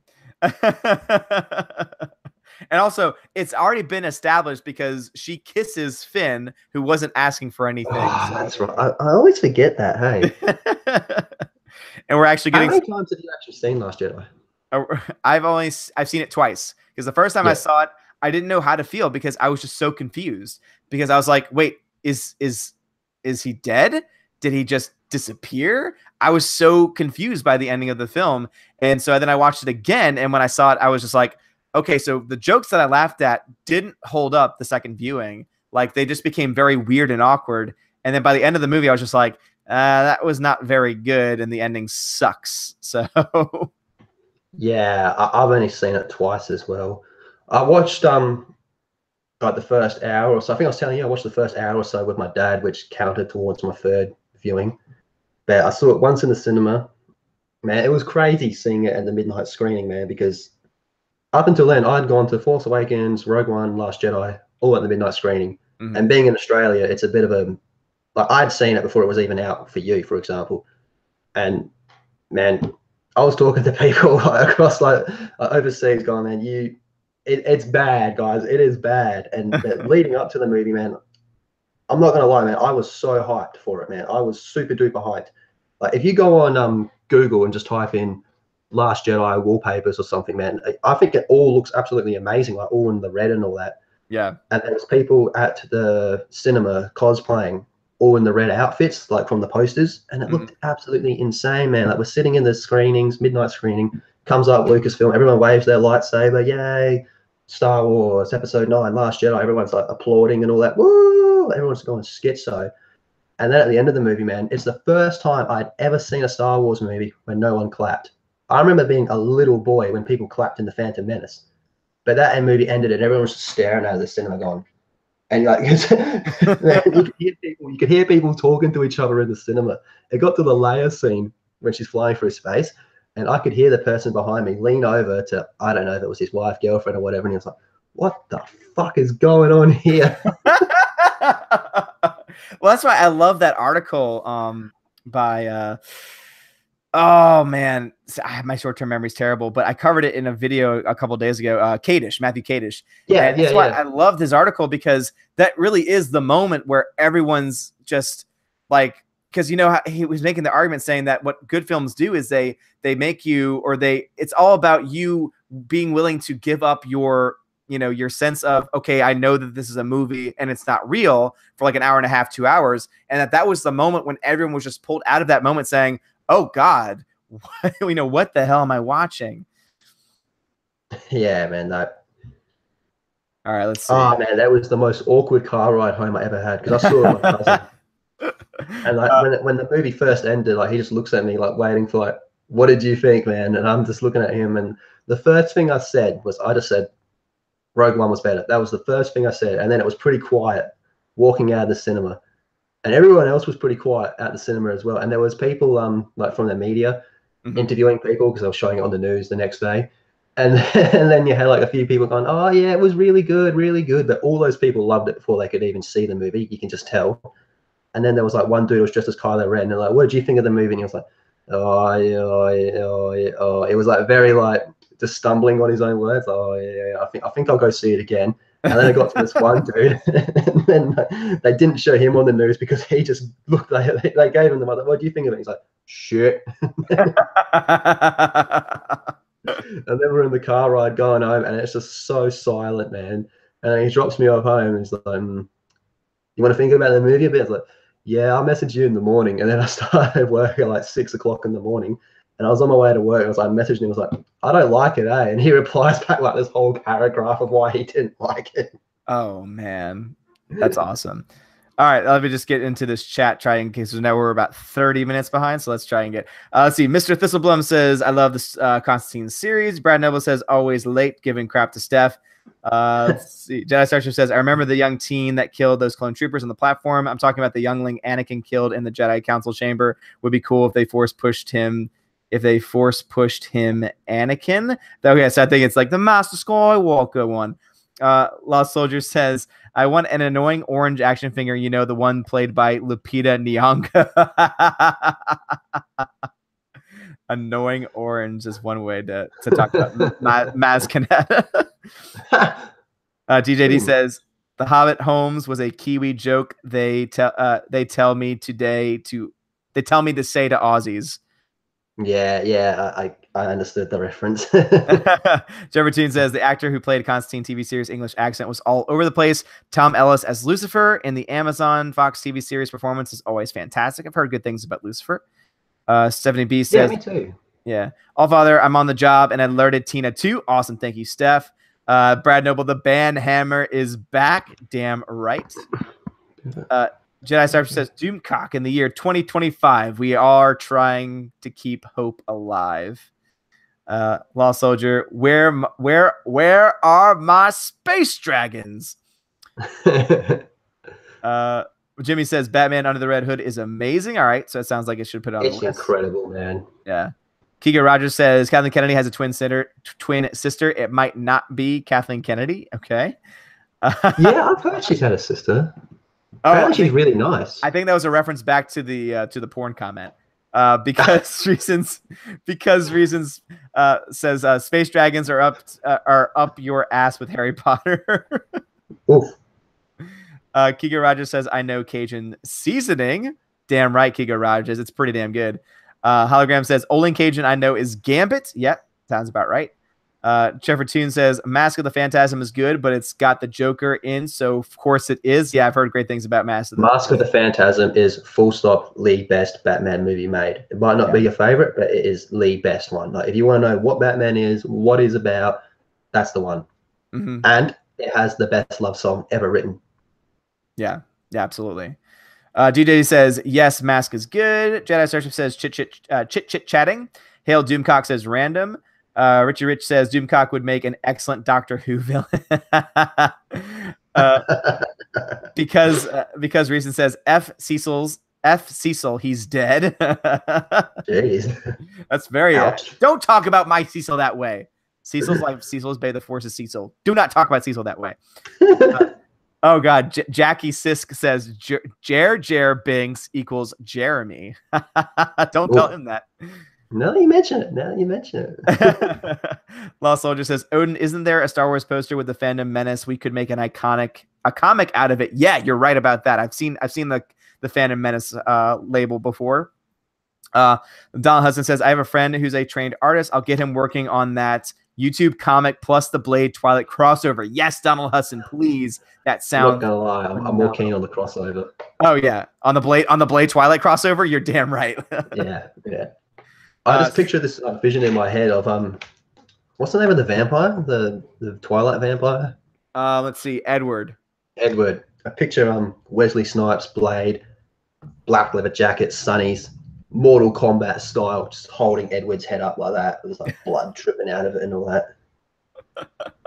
Sounds pretty great. All bruised and cut up and like beaten around the head as well. Let's see. Where am I? Hyprin X13 says, hello, Hyprin. Lost Soldier says, Mr. Peabody. Okay, talking to someone else, talking to everybody else. Jeffertune says, if the almighty Doomcock promises to make reboots and reimaginings illegal on pain of death, I will do all I can to help him gain power. That is an excellent point. DJD says, you should listen to all the characters I voice act for. Okay. DJD, set me up with a link so that I can check those out. Do you have like a compilation of all the voices? Because I'd love to hear that. Mr. Thistlebloom says they're returning to Yavin 4 set to destroy it. Oh God, why not? Why not? They're ruining characters. Why not ruin locations? Isn't that the next thing you do? Yep, pretty much. Because they're running out of characters, so the only other logical thing is to go to locations. We're gonna blow it all up. How about this, right? A heat wave through Hoth. How stupid would that be? Like they go back and it's just a desert planet, and you're like, what? Subverted. Yeah, your expectations have been subverted. We did our job. Mr. Thistlebloom says they're returning to. Yeah, okay, so I got that. Mr. PI says, oh no, Twiggy the water skiing squirrel is retiring. No, that's terrible. Lost Soldier says Ewoks munching on porgs and hopefully Chewie chewing on Ewoks who ate porg chops. Yes. Food chain, love it. Yes. Bitter says I love Ewoks, but F that noise. I agree. when it's jabbing land. Yep. Eric says Ethan will be choked if there's any Tico bashing in this chat. Yes, I agree. So do not attack the Tico. Hologram. Ewok stormtroopers. Yes. I picture that as like a Mr. Potato Head type look. With just the fur like just poking out of the armor. It just would be great. Yeah. Random says Darth Jub Jub. Because reasons. Yeah, I hope Lucas is in episode 9 as a cameo like Stan Lee, but as like a helpful character that sparks inspiration for someone who needs it. Lost Soldier. Could be you're not that far into Clone Wars, are you? No, I'm like 10 episodes in. When you get to an arc, my favorite arc called the Mortis arc, there's a character called the Father. I think that'd be a good cameo for Lucas. Yeah, it makes sense because like that, because you know how they always talk about the Maker too. So yeah. Lost Soldier says, will Darth Cuddles have CGI eyelids? No. He is too practical effects all the way. Darth Cuddles is too good for CGI nonsense. How dare you? Donald Hudson says, Darth Cuddles the cute. Damn right. Jeffrey Toon, I love that scene in Return of the Jedi when they are going to eat out to eat our heroes. Oh, yeah. Donald Hudson says, death by cuteness. Random says, Darth Cuddles could be Harvey Cthulhu. Jesus. Pokefan says, no Darth Cuddles will have a CGI mustache. Yes. I'm calling it. Someone needs to write a Darth Cuddles fan fiction. Yes. Oh my God, that would be amazing. Just so it can be ripped off by Rian Johnson. And then he could spurt everyone's expectations, and then he turns out to not be a cute, cuddly Ewok. Hound 3000 says Snoke is Darth Cuddles. Ooh. Confirmed. Theory confirmed. Because Reason says your Snoke theory sucks, question mark. Those two bald guys. What's up, those two bald guys? Can't wait to see y'all's first video. Hey, Odin, saw you were live, so just wanted to say hello. Thought your episode 9 cast list is hot fire vid was pretty funny. Well, thank you. Yeah, my title for it was the episode 9 cast list is hot fire. It's lit. And then it's lit. And somebody in the comments kind of went the direction I was hoping and put dumpster fire. And I'm like, yes, exactly. That's what I wanted the reaction to be. It is hot fire, but it's the hot fire of a dumpster. It's burning garbage. Oh, no. Stephanie says, my Valkyrie sister is not here yet, but I know Tina jumped in. Donald Hudson says, Harvey Cthulhu is Darth Cuddles. Jackie says they're going to use cut scenes from The Force Awakens to get Leia into the movie. Yeah, that's the thought right now. Jedi Starship says, I was watching one of Doomcock's recent vlogs the other day, and I was feeling uneasy. Harvey Cthulhu was getting pretty scary. Like he's got plans to escape his prison and destroy the world. Jordan Cherry says, what up, Odin? What up, Jordan Cherry? Mr. Thistleblum says, have you seen the Nathan Fillion Uncharted film? No, I have not. But oh my God, I've heard it's so good. Yeah, me too. I need to see it. The fact that Nathan Fillion actually went out and done it, man, that's fan service done right. That's pure proper fan service. Absolutely. I mean, and that's one of the reasons why it's like, no, this is how you. Hold on a second. All right, that's like one of the reasons why I just love Nathan Fillion even more, like than I did before, because he does stuff like that. Is that even possible? I know, right? I've been told I look like Nathan Fillion. Someone sent me a photo. I'll send it to you right now. It's a side-by-side comparison of me and Nathan Fillion. All right, I'll take it. Interesting. I'll take a look at it. Jevertune says, I saw on the net somebody suggested that Snoke was the little blonde youngling child at the Jedi Temple when Anakin attacked. Ooh, yeah. I'll settle for that than over nothing. That's true. Because Reason says, love Ivan's recuts. Me too. I love every video that he's done. Tom Hudson says, like that smash button, folks. Damn right. Hologram says he's looking for a good title. Can you guys think of any? Oh yeah, so Ivan Ortega is looking for a title for his recut because he doesn't want it just to be Last Jedi recut. So Lethal, do you have any thoughts on that? What would be a good title for his recut of The Last Jedi? How about? Okay, let's think about it. Let's think about the actual plot of that movie. How about Jedi's Legacy, something like that? That could be good. You got Luke on the island, breaking down what he is, passing it on to Rey. So it's like he's passing on his legacy. Yeah, I think I'm a little more on the nose with my thought about the film, just trying to piss off as many people as possible. And so I think it should be titled Star Wars: The Last Subversion. Last Subversion. I did a podcast with a friend. That's good, man. I did a podcast with a friend the other day, and we were discussing titles for episode 9. Okay. And I got to me, and I was like, okay, well, we're going to bridge them all together. So it's The Force Awakens, The Last Jedi, From a Nightmare, or something like that. So you put all 3 of them together. Ooh, that could be it too. You could have The Last Jedi, Luke's Bad Dream. Yeah, Star Wars Episode 8, Luke Sleeps In. Yes. DJD says Ivan is good. He really is. Eric says just Ivan's edit of Luke not tossing the lightsaber has me excited about this. You're right. I mean, and it's not even just that. Every single scene he touches has been fantastic. I'd say that might be one of the worst scenes in the whole movie. Yeah, and the fact that he's able to salvage it and make it even better just shows you just how damn talented that guy is. Definitely. Let's see. Jedi gave him 3 different titles. Mex is in the chat. What's up, Mex ASC? Yes. So Lethal and Mex usually go back and forth just talking about why everyone's thoughts on certain things are wrong because all the DL, like they have all the information about the EU, and so they're able to like explain everything. I love watching. I'll go back and forth. It's great. Jevertine says putting Goldmember's voice to Snoke was brilliant. Yeah, that was nuts, man. Yes, that was. Oh my god, yeah, I'm remembering that now. Yeah. Also, his little videos that he does too are always great.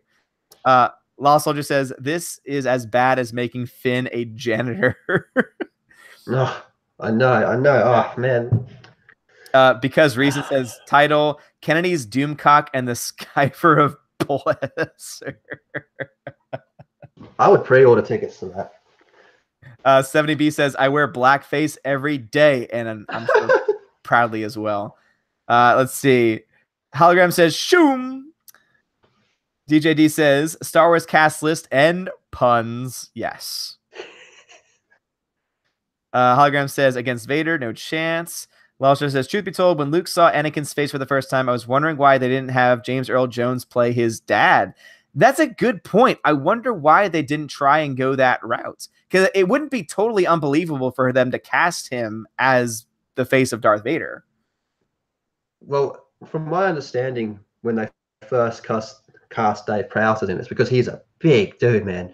So it kind of made Vader, a bit more standing over everyone and just more intimidating to look at. But I don't know if you've seen the footage before James Earl Jones done the voice, and they were talking about, okay, so I guess Darth Vader has a Scottish accent. He's like, right, well, give us the rebel base now, and it's like, nah, we're not having that. Wow, okay, I need to check that out. They got James Earl Jones to do the voice, but to have him be the actual Vase, you come back to that whole 2015 Fantastic Four thing where you got two characters that are brother and sister, and one's black and one's white. You go it doesn't work. Yeah, and then they try to explain it. I'm just like, you're trying too hard. I saw an interview with the two actors and the director. Yeah, it was a train wreck, and like the person interviewing them's gone, okay, so your characters are brother and sisters, and they're like, yep, all right, you're white and you're black, yep. Like, how does that work? And they're like, no. When you can't even answer your own, like, that's great. Jimmy says, oh, sorry. Sean's Toy World Order says, I think a Rex movie between Rots and Rebels. Yeah, I could get behind that. I think a fair bit of that story's been told, though, like, especially now that we're getting Clone Wars coming back. I think we're getting enough Rex. Yeah. It would be cool to see him out there hiding out with, like, the other two clones and all that. Yeah. Let's see. Jimmy says, Anakin is breaking my heart. I love that scene. Oh, I hate that. Oh, no, you cannot like that scene. Yeah, when she lands on Mustafar, walks out of the Nubian, and they have that conversation, because I love it, man. She's not even talking to Anakin. She's talking to Vader in that part. I love it, man. You're breaking my heart. You're breaking my heart. Come with me, Anakin. It's like, you're not even talking to Anakin anymore. It's so tragic, man. It is so tragic. At its heart, to me personally, Star Wars at its heart is the tragic story of Anakin Skywalker. And that scene is just so goddamn tragic. I think I would feel that way if the acting and writing wasn't so god-awful. Like, for me, there's just no chemistry between the two in that moment, or really for a lot of the film in general, even beforehand. And then you have her just giving out that line delivery. I just can't. I can't get into it. It's not as bad as Sand. No, it's not as bad as Sand. You're right about that, which is why 2 is like almost always my least favorite Star Wars film, because of that scene. Oh, and the rolling in the grass. I forgot about. Oh my god. People forget. Like, people always say, "Oh, 2's not that bad," but then you rewatch it and you think, "No, this is actually a really bad movie." Well, if I was to talk to a girl the way that Anakin talks to Padme in that movie, I reckon they'd call the cops within 5 minutes. You're as beautiful as I remember you from my dreams. Right.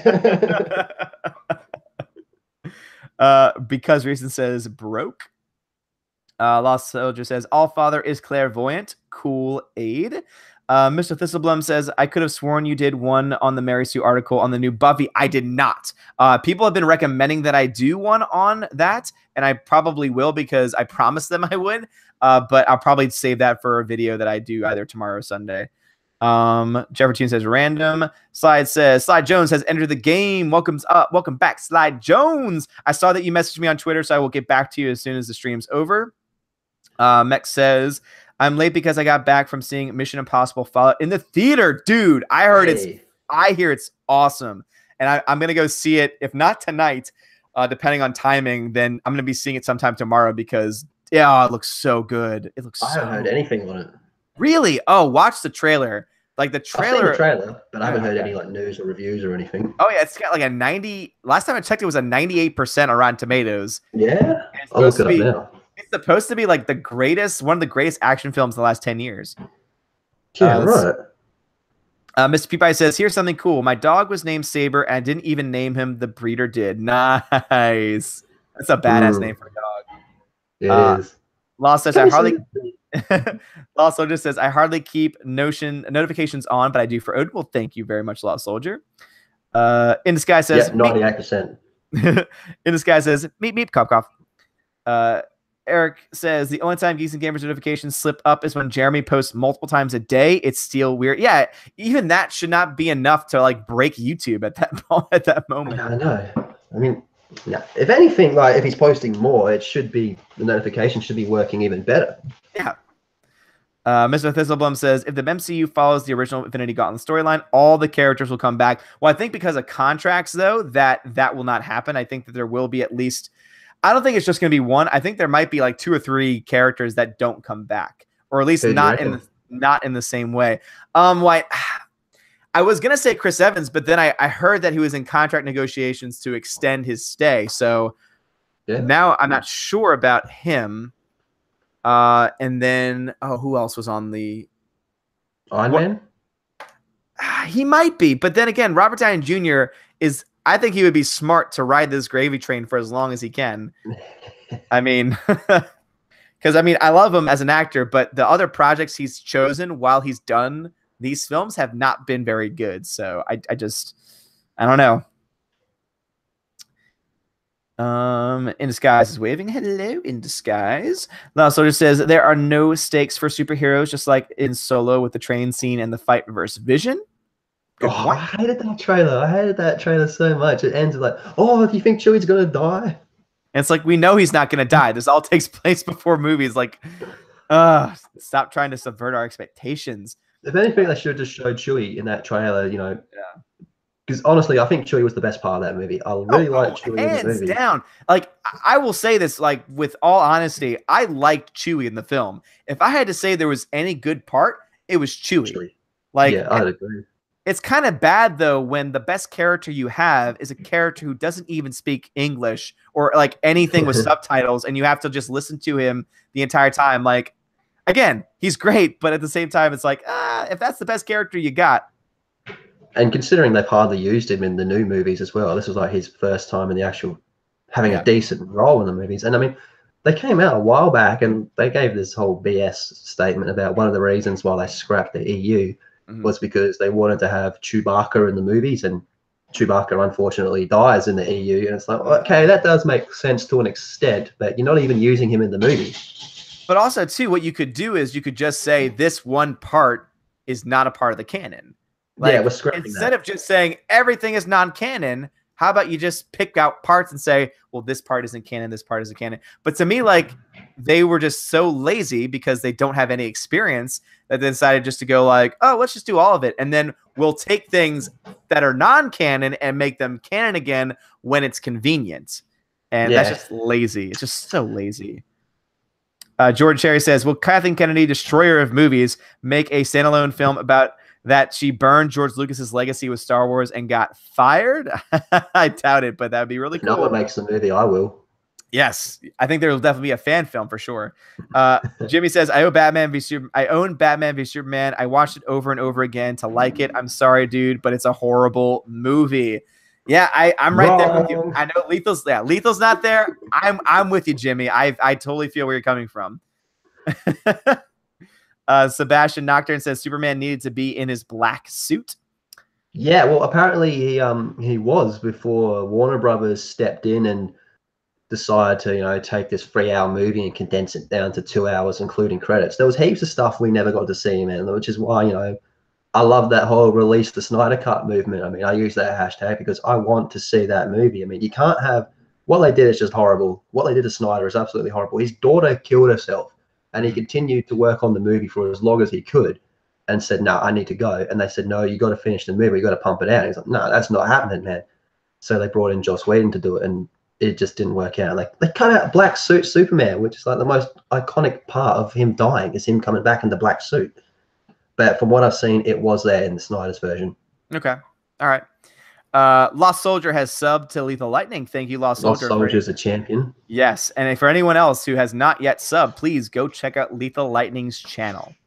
70B says, we have 34 watching and only 30 likes. Please hit that like button. Thank you. Yes, call those people out, Stephanie B. those freeloaders who don't want to give a like but want to enjoy the content nonetheless. Let's see. Jedi Starship says black and white Superman would have been badass. Yeah, man, that would have been so good. Because Reason says I'm waiting to like it. Well, damn you, Because Reasons. I haven't seen anything that I really like yet. I hope that you're talking about Batman vs Superman and not this live stream. I hope you're talking about the live stream. Let's see. Brad Noel says, sorry, got off chat with Vegeta talk.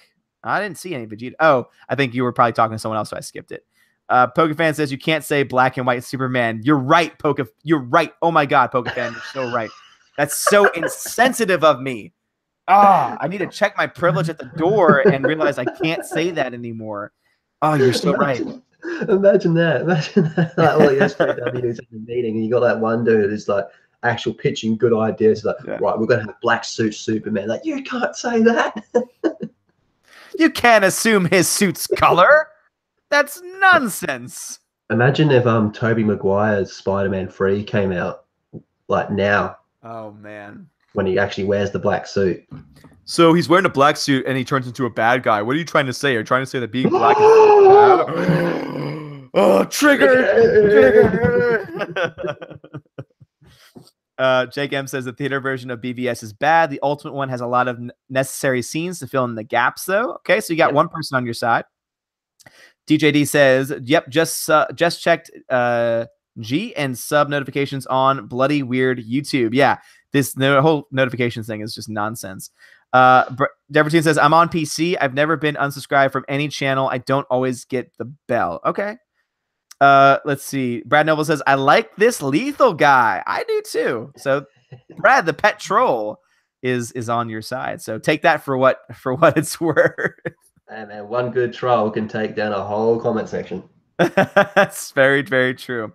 Let's see. Mr. Peabody says, Odin, Rose is sorry she ran away from home and that she misses her father, Odin. Gonna have to put up with her whining all weekend till the post office opens on Monday.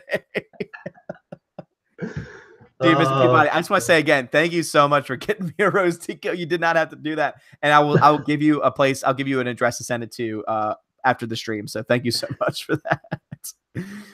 Tina says, oh, wow, I'm way late. Got up. Yeah, so I saw that Tina had joined. Hey, it's no problem, Tina.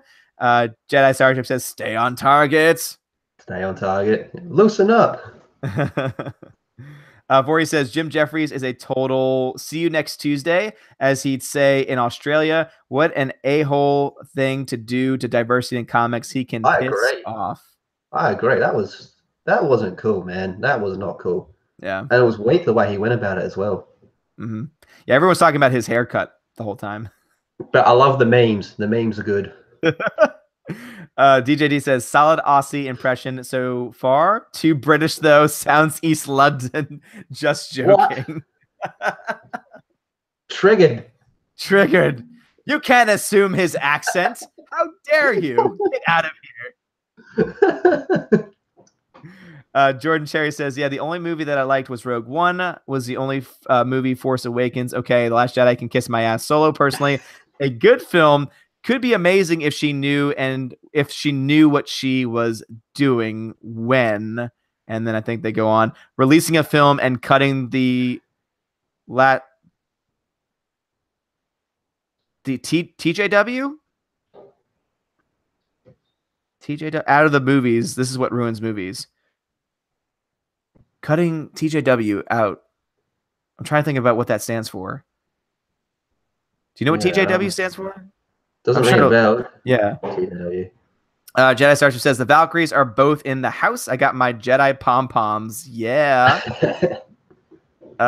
Let's see. Oh, so Mex says, for Lethal Lightning, appreciation for subtle details of BVS Doomsday. DC used that story way too soon and in the wrong film.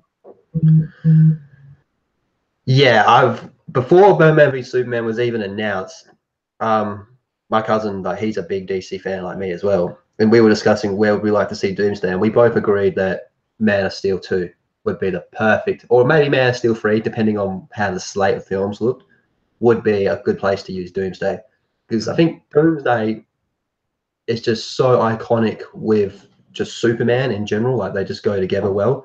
But to have Batman there and Wonder Woman there, don't get me wrong, I liked the fight. I mean, I love the part where it's Wonder Woman and Doomsday one-on-one, but there is definitely a lot of subtlety in BVS, especially around the Doomsday scene. But yeah, I think overall, if I had to pick, I wouldn't have put Doomsday in a Batman Superman movie. I'd have Lex Luthor definitely, and maybe hints of Brainiac, but that'd be about it. Okay, cool. Mr. Thistleblum says, I'm still upset that Batman didn't kill Joffrey when he had the chance. Why not, man? Because Christian Bale's Batman killed Two-Face and Ra's al Ghul, but he wouldn't kill Joffrey. Dude, I still love how, like, when you look at that, like, because I had recognized that kid when I started watching Game of Thrones, and I couldn't make the connection. And then when I saw Batman Begins again, I was like, oh my God, it's Joffrey. He was one of my favorite characters on Game of Thrones. Oh yeah. Oh, he was so good. He was such a great ass. Like he worked so well with that character. One of my favorite parts is when he's walking with Sansa and he's just like kind of being nice to her and all that, but she knows that he's a monster. And he takes her outside and goes, oh look, there's your dad's head. I know, like he was so evil, it was great. I loved it. Eric says the one deflecting blastifier near Baal Organa. Okay, so I think that's talking about the who the kid's name is. Jeffertoon says, yeah, the one that made it out of the temple and attacked the clone troopers. I don't think we know his name yet. Because Reason says Ben always gets a bad rap.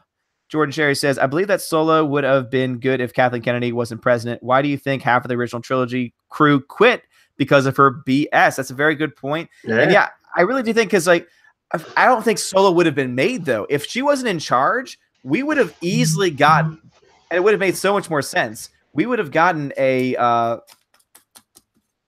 Obi-Wan Kenobi film. Like, we would have gotten an Obi-Wan Kenobi film before Solo, because no one really wanted, like, even before she took over, no one was really wanting to see an origin story, at least in a film, for Han Solo. So. And a lot of the origin that they added to that movie doesn't even make sense. Like how he got the name Solo. That was just you don't have a family? Okay. You must be Solo. Like literally, like all that was missing was the inflection of Han Solo. That's pretty much. And then it's like he gets married, so why would he keep the name? Like why would Leia keep the name Solo? I know. There's a lot wrong with it, but I agree. There's so many things wrong with it. That movie itself probably would have been a lot better as like a graphic novel. Mm-hmm. Yeah, I agree. I think that it would have been better served in a written form, like either a novel or a comic would have been able to take care of that. You could finish that in a one-shot comic, and it would be fine. Yeah, maybe just like extra pages on the end, just a little bit longer than normal. But yeah, definitely. You don't need much. Let's see. Tina says, what is topic tonight? Or are we all over the place again? Yeah, I mean, it's me and the lighting, and we're basically just talking about whatever the chat throws our way. And he says, yes, we need Hulk. Damn right. Dalhousie says, here's a hard one. Spaceballs or The Mask? So Spaceballs. Yeah, me too. I love The Mask. Jim Carrey is perfect in that film, but Spaceballs to me is just so damn smart.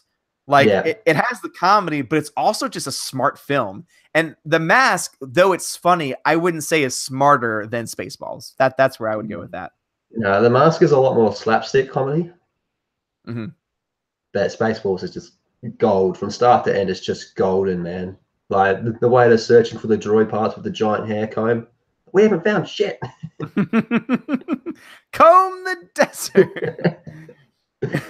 Sir, do you think we took the order?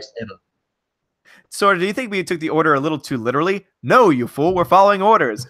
And but even that moment is a sign of the brilliance, because he's talking through the damn megaphone to the guy right next to him, and then he puts it down to yell to the people far away. Like it's just so. That's the reason why I have to go with Spaceballs, because it's just a smarter comedy in so many different ways. It's genius. Mel Brooks at his best. Oh, Blazing Saddles is better. I like Spaceballs a little bit better. I guess I just can connect because I've also never been a huge Western person, so that might be why. But I love Spaceballs. I think it's great. Voorhees says, I apologize for the language. Hey, no problem. Ever since this chat introduced me to the phrase "see you next Tuesday," I can now handle that word and with no problem. Let's see. Jason Clark, what's up, Jason Clark? What up, Odin? Got Lethal Lightning joining us. Sweet. And we are 44 minutes behind. That's awesome. Oh, wow. Yeah. Wonderful Bug says, hi, guys. What's up, Wonderful Bug? Welcome back. Let's see. Tina says, tell Lethal thanks for his info on Batman Ninja. I had that bookmarked to watch. My brother got it on our Vudu account. I'll pass. So definitely pass. I was disappointed from start to end. So yeah, you saved her from. I'm pretty easy to please when it comes to DC animation, but that was just nope. Yeah. Because reasons. Did Odin order his copy of Cyberfrog? I won't be lending mine to anyone. No, I have not, because I'm not. I want to support him, but I'm not a comics guy. So that's the reason why I have not gotten myself an actual order. And because he's doing so well, like if it was like he needed to reach a goal and he needed to like get across the line, I would. Without it, like that's what I did for the Star Wars fan theory was I donated money because they were like trying to push to a point. And but I mean he's at $500,000, so he doesn't need any help from me at this point. He's got the money he needs. Lost Soldier says, gotta run for a bit, family. Time to watch some TV with the family before they go to bed. The Bifrost isn't on autopilot for a bit. Well, Lost Soldier, we're always glad to have you here. Soilo Ren that's great. Oh, wow. Soilo Ren. Hi, Odin. I'm here from Geeks and Gamers community. Happy to support a member of the Rebel Alliance # Save Star Wars. Thank you, Soilo. I would never. Ren. I never thought I would say the words "thank you, Soilo," but I am saying those words right now. So thank you for joining us. That's brilliant, Soilo Ren. Yeah, that's great. It's a really great name.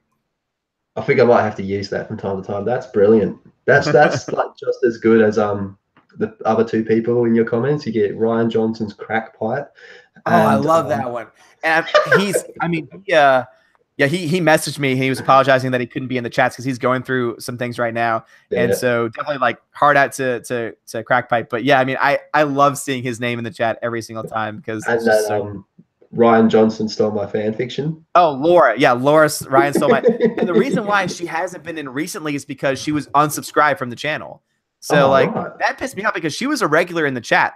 And so it's one thing if someone who I don't really know, like, because I'm starting to recognize comments, like people who comment on every video. So I'm starting to keep track of those people. And of course I know my live chat, but like especially when it's someone who's like a part of the live chats and a part of like almost every single time, when I find out that they're being unsubscribed, that pisses me off so much. Yeah, definitely. But those two names, and now we can add Soilo Ren to that. Yeah. Let's see. Donald Hudson says Virgos are okay. Oh boy, they were talking about star signs. Yeah, because Stephanie B likes star signs. Yeah, me too. I'm a Scorpio. We got some pretty cool traits. I am a Libra, and I think it suits me quite well because I'm all about justice and balance.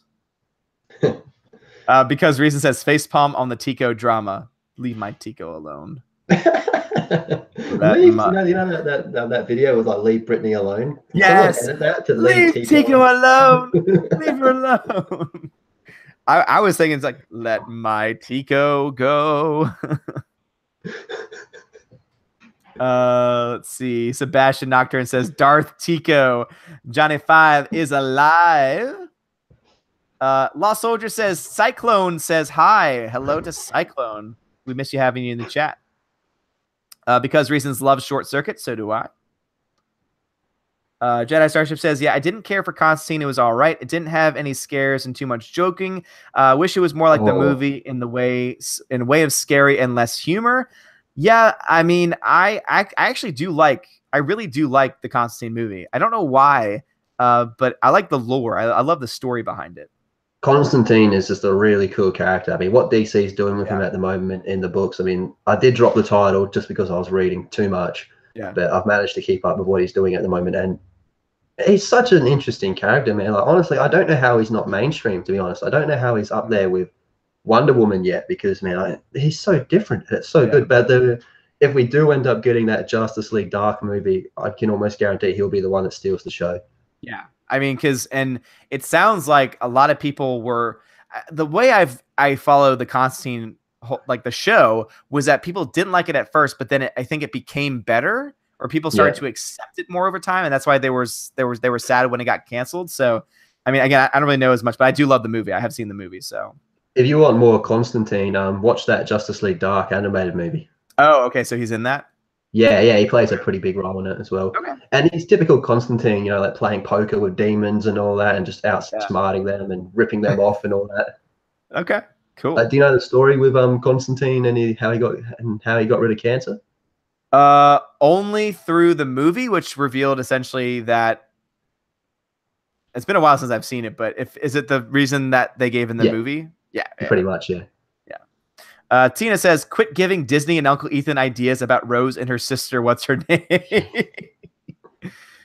Paige Tico. Dalhousie says, this sea goat will behave. Meg says, but they'll bring her back as Cyborg now, walking for FO. I think you... Oh, sorry, I skipped one for Mex. Considering that Phasma somehow survived the destruction of Starkiller Base and will likely survive the Supremacy's destruction, I don't think it's a stretch for Paige Tico to come back. But they'll bring her back as a cyborg now, working for the First Order. Oh, that would be a subversion of expectations if Rose Tico finds her sister, but she's not her sister anymore. No. Gone she is. Twisted by the dark side. Gone she is. Twisted by the dark side.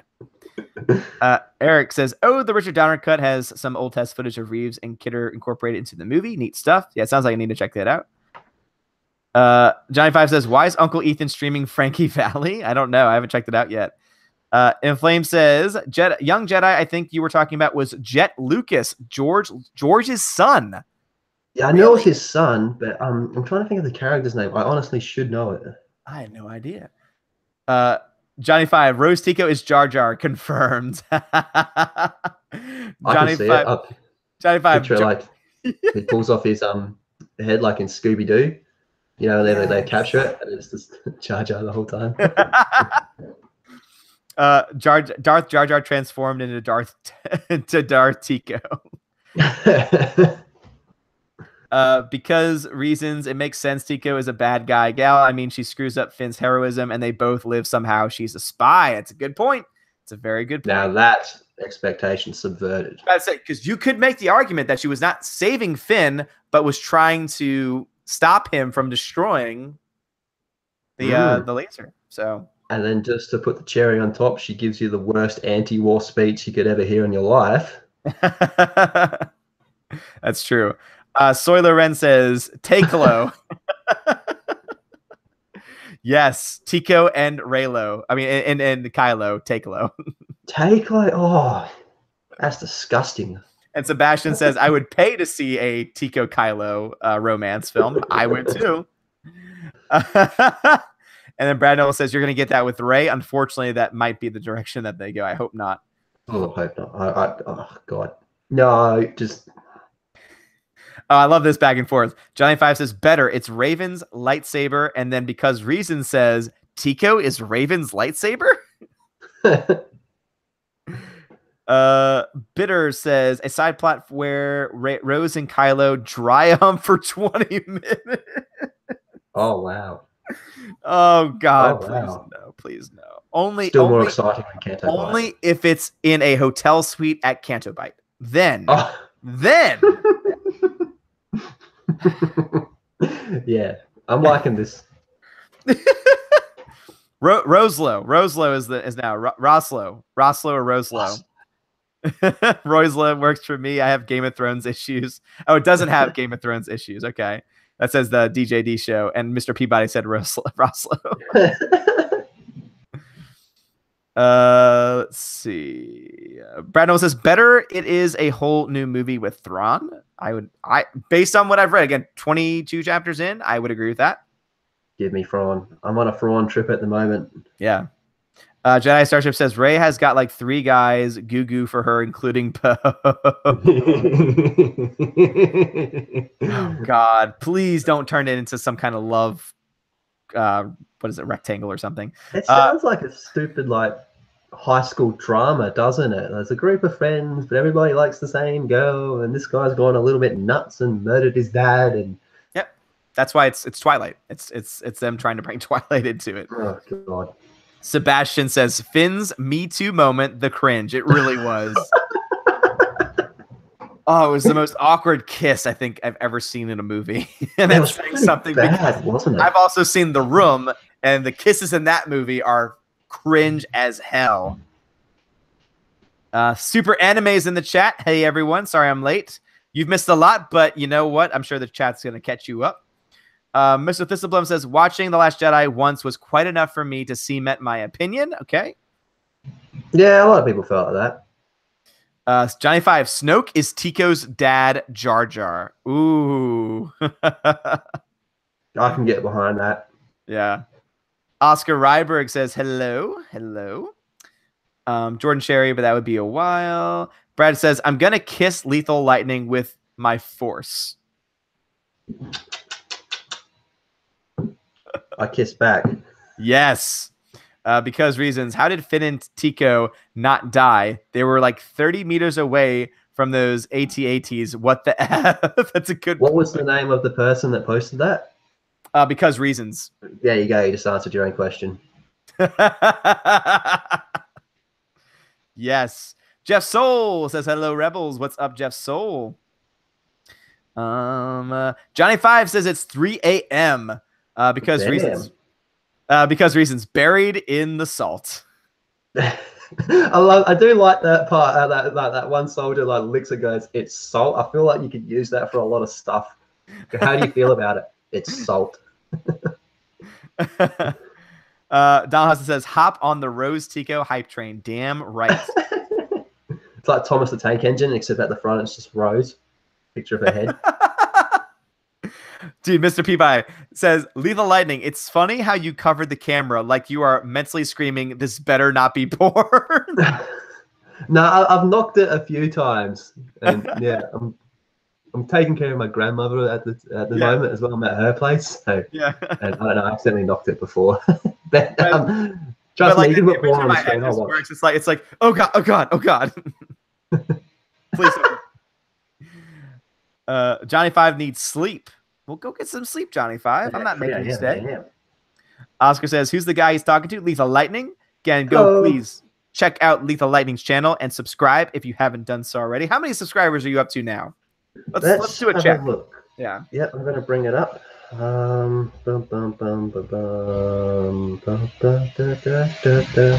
right, here we go. It is 349. Okay.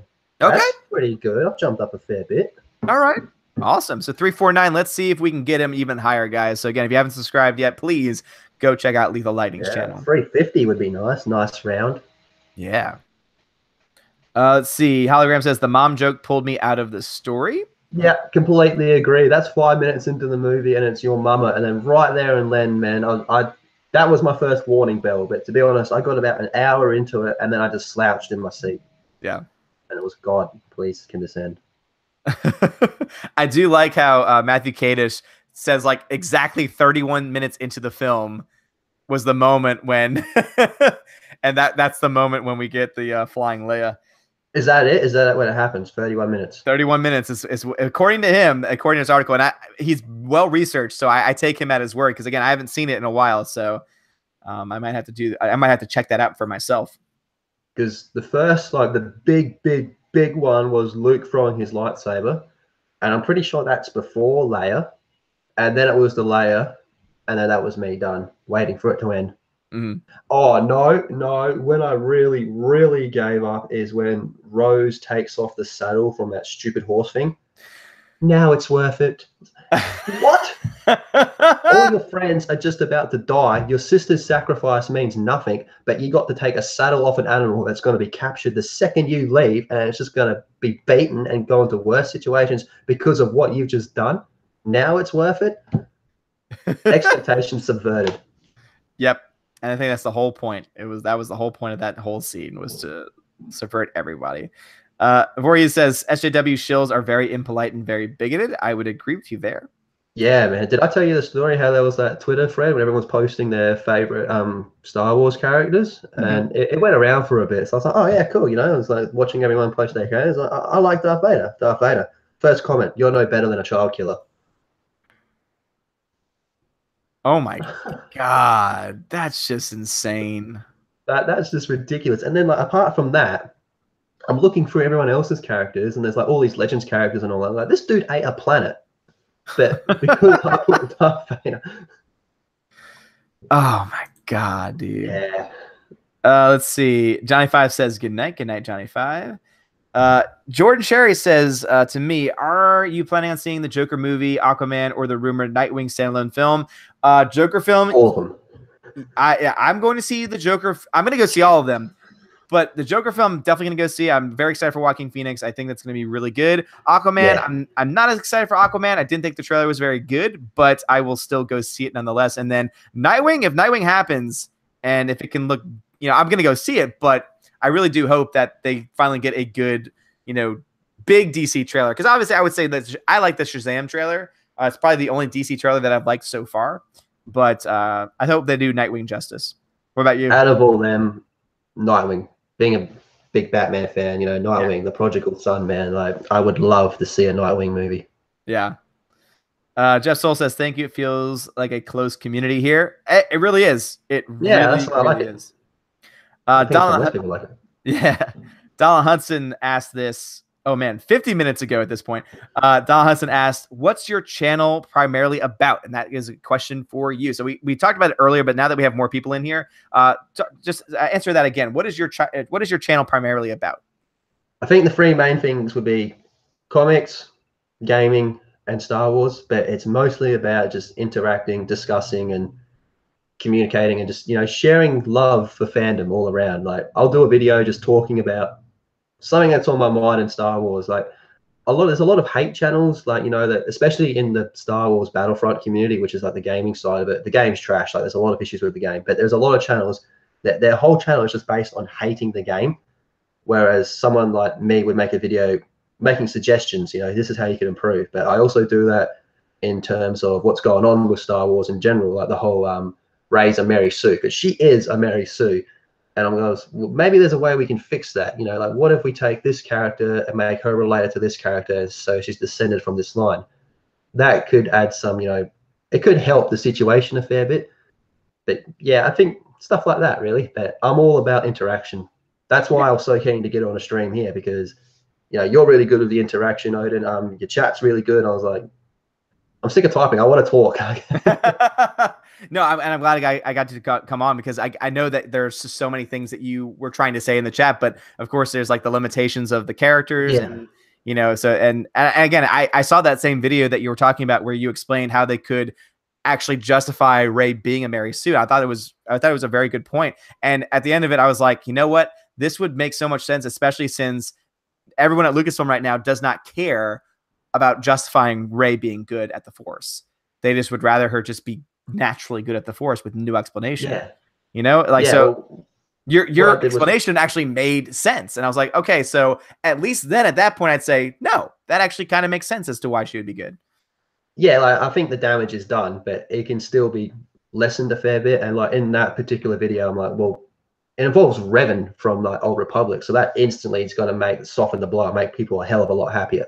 Yeah. So you're kind of winning on both fronts. But yeah, to answer the question, stuff like that. So yeah, definitely go check out his channel, because he does some good stuff over there. What I might do is I might just put a link just so.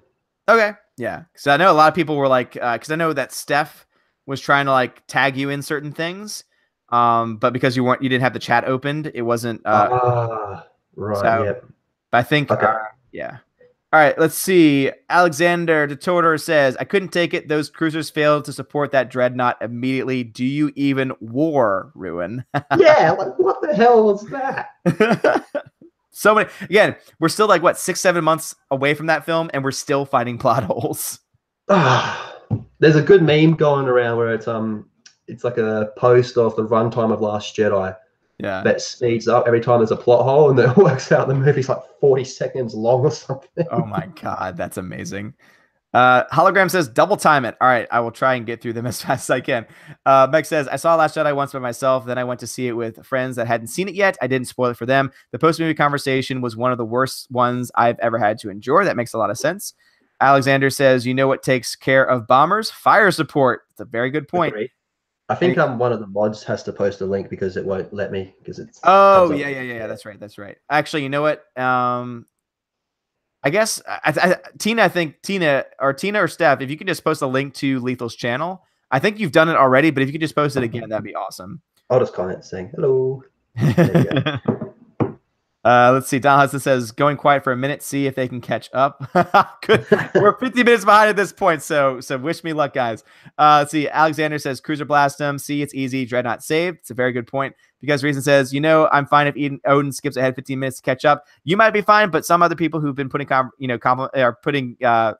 comments might not be. So that's the reason why I like. You'll miss the good ones, like the real good ones, like more in depth with this Rose Kylo romance going. Oh my God, yeah. I mean that I would have missed Roselo. I mean, I'm sorry. Like that's Jordan Cherry says, was celebration. Jeffrey June says, did you see the actor Ed Westwick as not being prosecuted for sexual assault? I did not, but I remember when that news came out because I actually used to watch Gossip Girl, and so I knew who Ed Westwick is, and so I'm glad that he's not being prosecuted. But also, again, we have another example of the Me Too movement, going after somebody who was innocent.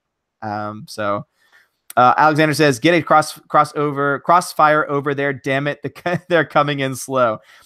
Tina says, and welcome to Asgard. Kick back in Valhalla and have your drink of choice. And then that was at 8:09 p.m. Central Standard Time, 38 watching, 41 likes. Slam the like button. It does not cost a thing. Damn right. Alexander Toter says there's time because Reason's always happy to give Odin a laugh. Thanks you because Reasons. I appreciate that. Sebastian Nocturne says, like the smash button, the beard deserves it. Thank you. Thank you very much. Alexander says, hello, troopers. Super says, Mask of the Phantom and Under the Red Hood are legitimately brilliant films. Again, everyone seems to be saying it. So Tina says, Tina says, Doomcock is all. Doomcock is the Force. No, the Force is Cecil. Tina, get that right. Mex says, for you, Lethal, and for me, just saw Mission Impossible Fallout and enjoyed it. Now I'm starting to think that Sean Harris would be a good candidate to be cast as Jorus Sabaoth from the Thrawn trilogy. Okay, I'll keep that in mind when I watch it. I will too, but I just need for a frame of reference Sean Harris. I think I have someone in my head, but I just want to make sure. Yeah, I can see that. So yeah, that's the guy from the trailer who is like, your mission, should you choose to accept it. Okay, yeah. So I think that could work. Oh, yeah, he would be a great Jorus Sabaoth. Might be, I always think of Jorus as being a lot older, so that might be the only thing that would keep him from that. I mean, maybe that's the right age for him. I don't know, but I think Max is onto something there. Yeah. Eric says, reports of Cecil's demise were greatly exaggerated. No, Cecil is still alive. Cecil will not die until he does a live stream with me, damn it. I think Cecil is, in a way, kind of like Batman. He's an idea. You can't kill that. No, and he's what we need right now, for sure. But we don't deserve him. Somebody B says, Doomcock is my jam. Hologram, if you're going to press a button. Jordan Cherry says, what your relationship between you and your son Thor? We're doing okay. He's off doing his own thing, making movies. And, I try and be in them from time to time. And, I try to put the appearance on, but yeah. Super says, also like Green Lantern First Flight quite a bit. All right. Yes. Yes, very underrated. All right, cool. 70B says, Sparkles the Vamp. Oh gosh. because reasons, just do it. Jeff Soul says Kathleen Kennedy is controlling this war like Darth Sidious. Yeah, and how did it end for Sidious? That's a very good point. Tina says, running out of characters, we've got more than we can shake a stick at. This stupid movie is going to be 3 parts, 3 hours each. Good God, please no. Oh, man. Alexander Detorter says they're late anyways. Trooper Detorter had been there, done that. The 501st launched a retaliatory strike on Yavin after the Death Star atrocity. Death Star was destroyed, yep. Yeah, they managed to get there because half of the 501st was wiped out. Legends is so good, man. The 501st was wiped down the Death Star, and they just was in full panic mode. They had none of their leaders, but they're just like, you know what, we're just going to go to Yavin 4 and just kill everyone here. And that's exactly what they did. I'm so glad I'm diving into it now because it just looks so great. Because Reason says it's nice to see a woman hate that too. Thanks, Tina. Tina's awesome. Donald Hudson says no, women can't hate it. That's right. That's right. Donald Hudson says he's going with Spaceballs. That's a good choice. Jeffrey Toon says in Star Wars they changed the name of the planet Korriban to Moribond for no apparent reason. Triggered hard, but I did a bit of research and I was able to find somewhat of a good reason, and I say somewhat because it's better than nothing and it's not totally utterly ridiculous. The planet itself is so ancient, so old that it could have been known by different names throughout the time, and that was their reason. I accept it because that means in canon it can still have had the original name at some point. I gotcha. But yeah, no, don't like it. Jordan Cherry says roses never sell at any store. At some stores they sell, maybe not in Australia. Eric says no, we don't like rose down here. Eric says, "Oh man, Odin, you and Ethan are way behind on the Clone Wars. I know. I'm trying my best." Jordan Cherry says, "Louisiana. That is indeed where I'm from." Hologram says, "Mortis is so good." Jordan Cherry says, "Planning on moving up north." Yeah, I mean, we wish that we could move up north because the weather down here is terrible. Jason Clark says George Lucas and his daughter both have animated cameos in the Clone Wars series. Nice. Yep, they're also both in Revenge of the Sith in the Senate scene. Oh, okay. Because Reasons liked how I said mustache. Mustache. Hound says Tina saw the description. Okay, it's someone else. Mr. Peabody says, imagine an Ewok doing the crazy frog song. Yum num num num num yum num num num. Jeff Soul says Turkish Star Wars was cancer. Let's see. Hologram says confirmed source, I believe. Jordan Cherry says my mom used to have a big stuffed Ewok. It was really creepy when I was like 4. I don't know why. Yeah, have you seen the eyes on those things, man? They follow you everywhere. Yeah. Bitter says a burning diaper filled with Indian food. That's episode 9. A Star Wars story.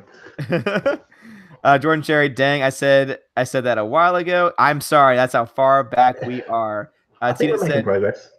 Yeah, Tina said that she would be back. Mr. Thistlebum says Star Wars Hope Reborn. I think that's so that was one of his recommendations for the title for Last Jedi. That's a good one. Hope Reborn. It's better than I've seen that name pop up for episode 9, and I don't think that works for episode 9 because it sounds like there's more coming after that. But for episode 8, I'm sorry, if you're gonna use Hope, it has to be Luke Skywalker, at least within this current universe. He is the New Hope. He was the New Hope. I mean, Jeffrey Toon says Star Wars Space Chase. Detorter says Star Wars The Fake Escape. And coffee. I mean, Tina's making some coffee, talking about some coffee. Eric says Luke passing on his legacy to Rey would be better than him doing pretty much nothing at all. It's a very good point. Mex says Snoke isn't even a character. He's an acronym for a leftover concept that Jar Jar Abrams pulled out of the deepest, darkest, and dirtiest corner of his mystery box. I can picture him being like, okay. Snoke. I'll go with it. Richie Rich, I could re-edit 75% of Last Jedi using nothing but footage of the O.J. Simpson police chase. Oh, yes. Yes. This is why you don't skip comments. Because then we would have missed that gem. Give that man a digital cookie. Richie Rich, yes. Thanks for recommendations, Lethal. Richie Rich, you get the first digital cookie of the stream for sure. That was amazing. Fucking hardcore. Detorter says Star Wars The Hangover. Both good titles, says Hologram.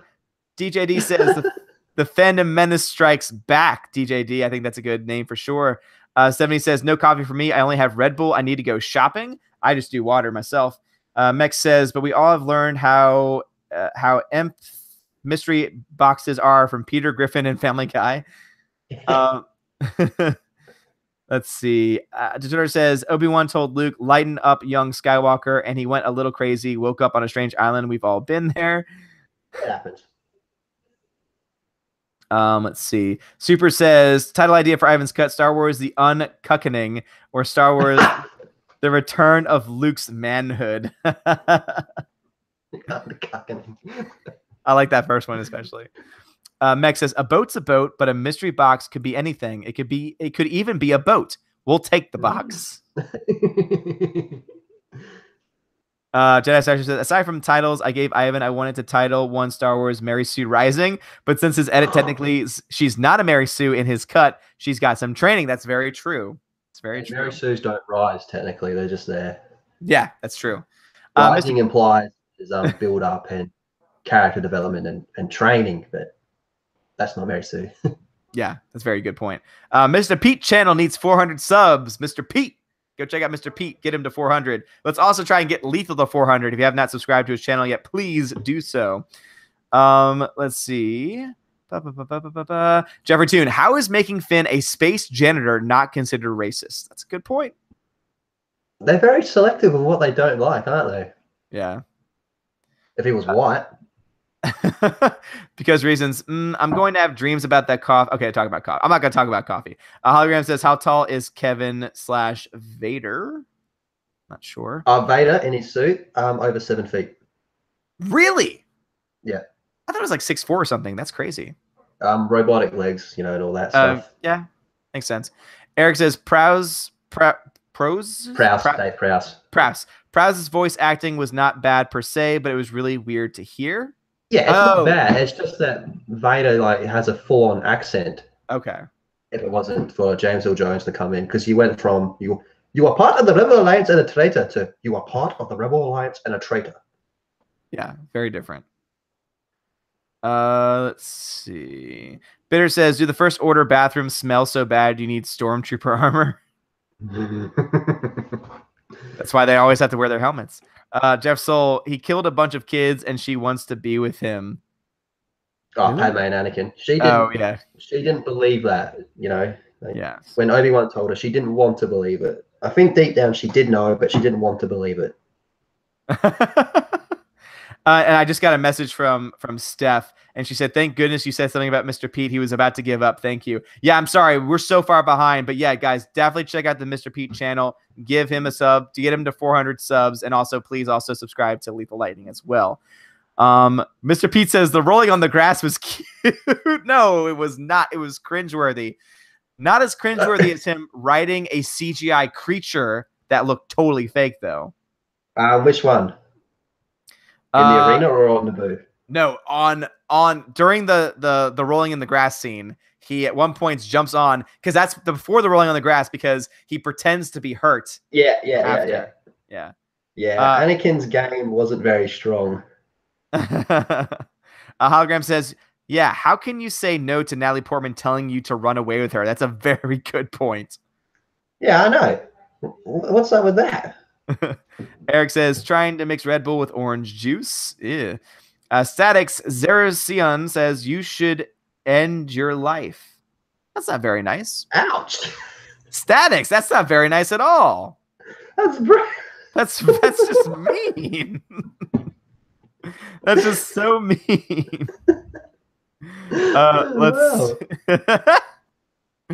Let's see. Richie Rich says, I hate SJWs. They are coarse. I hate SJWs. They are coarse and rough and irritating, and they get everywhere. You're right. You're totally right about that. You're totally right about that. Absolutely. Hologram says, dude, Attack of the Clones is fun, but super flawed. Factory scene is just horrible. Yes. Yeah. Yes. But it did give us clones and Kamino and Count Dooku, so there are some positives. Yeah. Meg says, sorry, Odin, but the heartbreaking scene in Revenge of the Sith is one of the few moments where Natalie Portman wasn't being an emotionless piece of wood. Yeah, but she wasn't doing a good job, is my point. One of my favorite scenes in all the prequels is the Padme's rumination scene. I just love the music, and there's no dialogue between Anakin and Padme. So I don't know if that makes them better actors or just shows that they're okay with it not talking or something, but that was emotion, that scene. Yeah. Jeffrey Toon says perhaps the sand was a euphemism for SJWs. Maybe. Jeff Soul says it's the bad boys that get the gals, eh? Tina says I'm Well, that just proves that Kylo's so pissed, mate, because he's not even that bad and he can't even get the girl. Child, that's what he is. Tina says I'm hearing great reviews about Mission Impossible. Jeremy loved it. Film Brain loved it. I definitely am checking it out. So as soon as I see it, I'm definitely gonna post a review for it. Yeah, I'm very surprised when I saw the scores there, and I think I might go see it. Yeah, I mean, for a Mission Impossible film too, like that's very. I mean, it usually does well, but not like upper 90s for its score. Yeah, Mission Impossible is stock standard. Like, you know what you're getting into. Yeah. Hologram says, I want to run through all the missions before watching the new one. Yeah, I would recommend it. One's good. 2 is the one that's the weakest one by far. But every other one other than 2 is pretty good. I would actually say 4 onward gets like so much better like every single time, but every single one of them is great. Because Reason says, I'm jealous right now because someone gave me this special roast mystery coffee. Stop talking about coffee. Warren Stamp, what's up? Warren Stamp says, just watched your episode 9 cast video. My sarcasm filter on my phone blew up. Yeah, you're welcome. You are welcome for that. Static Zero. Oh, this is the guy before who said I should end my life. Static says, yes, please go Static on. says disliked. Okay. I hope that you're just like a troll like Brad, because if you just come into someone's stream and say that and then dislike a video, like what are you doing with your life, man? Mr. Thistlebloom says, I've heard rumors that Tony Stark is slated to die and be replaced with Riri Williams after. Oh God, no! Please, no. No. Hey, let's take the things that are ruining our comics and putting them in our movies that are actually doing really well. Yeah, let's do that. Let's see. Super says someone should do a re-edit of Attack of the Clones so that every time Anakin and Padme are together, Through Glass by Stone Sour plays in the background. Could be good. I do like their theme music, their love theme music, Across the Stars. I think that's like John Williams, man. So Jedi Starship says there's just not enough mashed potatoes to go around when you're riding a gravy train. Choo choo. Yes, Jedi Starship, digital cookie for you. That was awesome. I'm just loving it every more I read it. Let's see. Boca Fan says Iron Man is 20 million for him per movie at least. Stay on that gravy train. I agree. Let's see. Super says, has Robert Downey Jr. done much since starting Iron Man? The only things I remember were Game of Shadows and The Judge, and I like them both. The Judge is a great movie. Yeah, I mean, I wasn't too fond of The Judge. I thought it was better than I thought it was going to be, but then he also did that film with Jamie Foxx, where he's like a celloist. It may have even been called The Celloist or something, or The Cellist, or I forgot what it was called, but yeah, I mean, he hasn't picked the best project, I think. I really loved his role in Tropic Thunder. I highly rate that movie. I do too, and I guess, was that after Iron Man, or was roughly that the same time? The same Okay. year, 2008. Yeah, I mean, like since he like dove in, like taking the huge dive into all the different stories. Like, now he's, since then, no, I'm not too sure. Maybe just Sherlock Holmes, really. Yeah. Don Draper says, sorry, CPU is slow to a crawl. Anyone wants the link to the new Mission Impossible? It's up on my Drive account. Don Draper, I do not support pirating, but I feel like this is a film that one should see in theaters. It sounds like it, at least. Mex has a question, or rather a statement. I'll bet that movie about Kathleen Kennedy perverting George Lucas's legacy and getting fired will be Ivan Ortega's next blockbuster. Yeah, I'd crowdfund it. Mr. Pete Channel says, Lethal Lightning, I subbed you long ago. Hope you do the same for me. Yeah, I'll check him out. Share those subs. Mr. Pete Channel needs 400 subs is the name. Hologram, those 4 peoples. Because Reason says, I'm waiting to like in a mystery box. I'll put what I'm waiting to like in a mystery box. Oh, well, thank you. Subverting my expectations because Reasons. Tina says at 20:30 hours or 8:30 Central Standard Time, 39 watching, 47 likes. Come on, smash like, cram, blast, crush that like button. I like it. Mech says, can we say monochromatic Superman instead? Is that the politically correct term? Yes, it is. Mex, digital cookie for you for that one. That's I love it. Pokefan says, I don't care. I just like pointing it out because reasons. This guy is still wondering what happens to Wedge Antilles. Yeah, well, he has a significant part in Legends, but I'm just gonna say that. all right, cool. Yeah, because Wedge is in the Thrawn trilogy, right? Because I think I've yeah, his name was mentioned at least a couple times. He was I think he was in one chapter so far that I've read.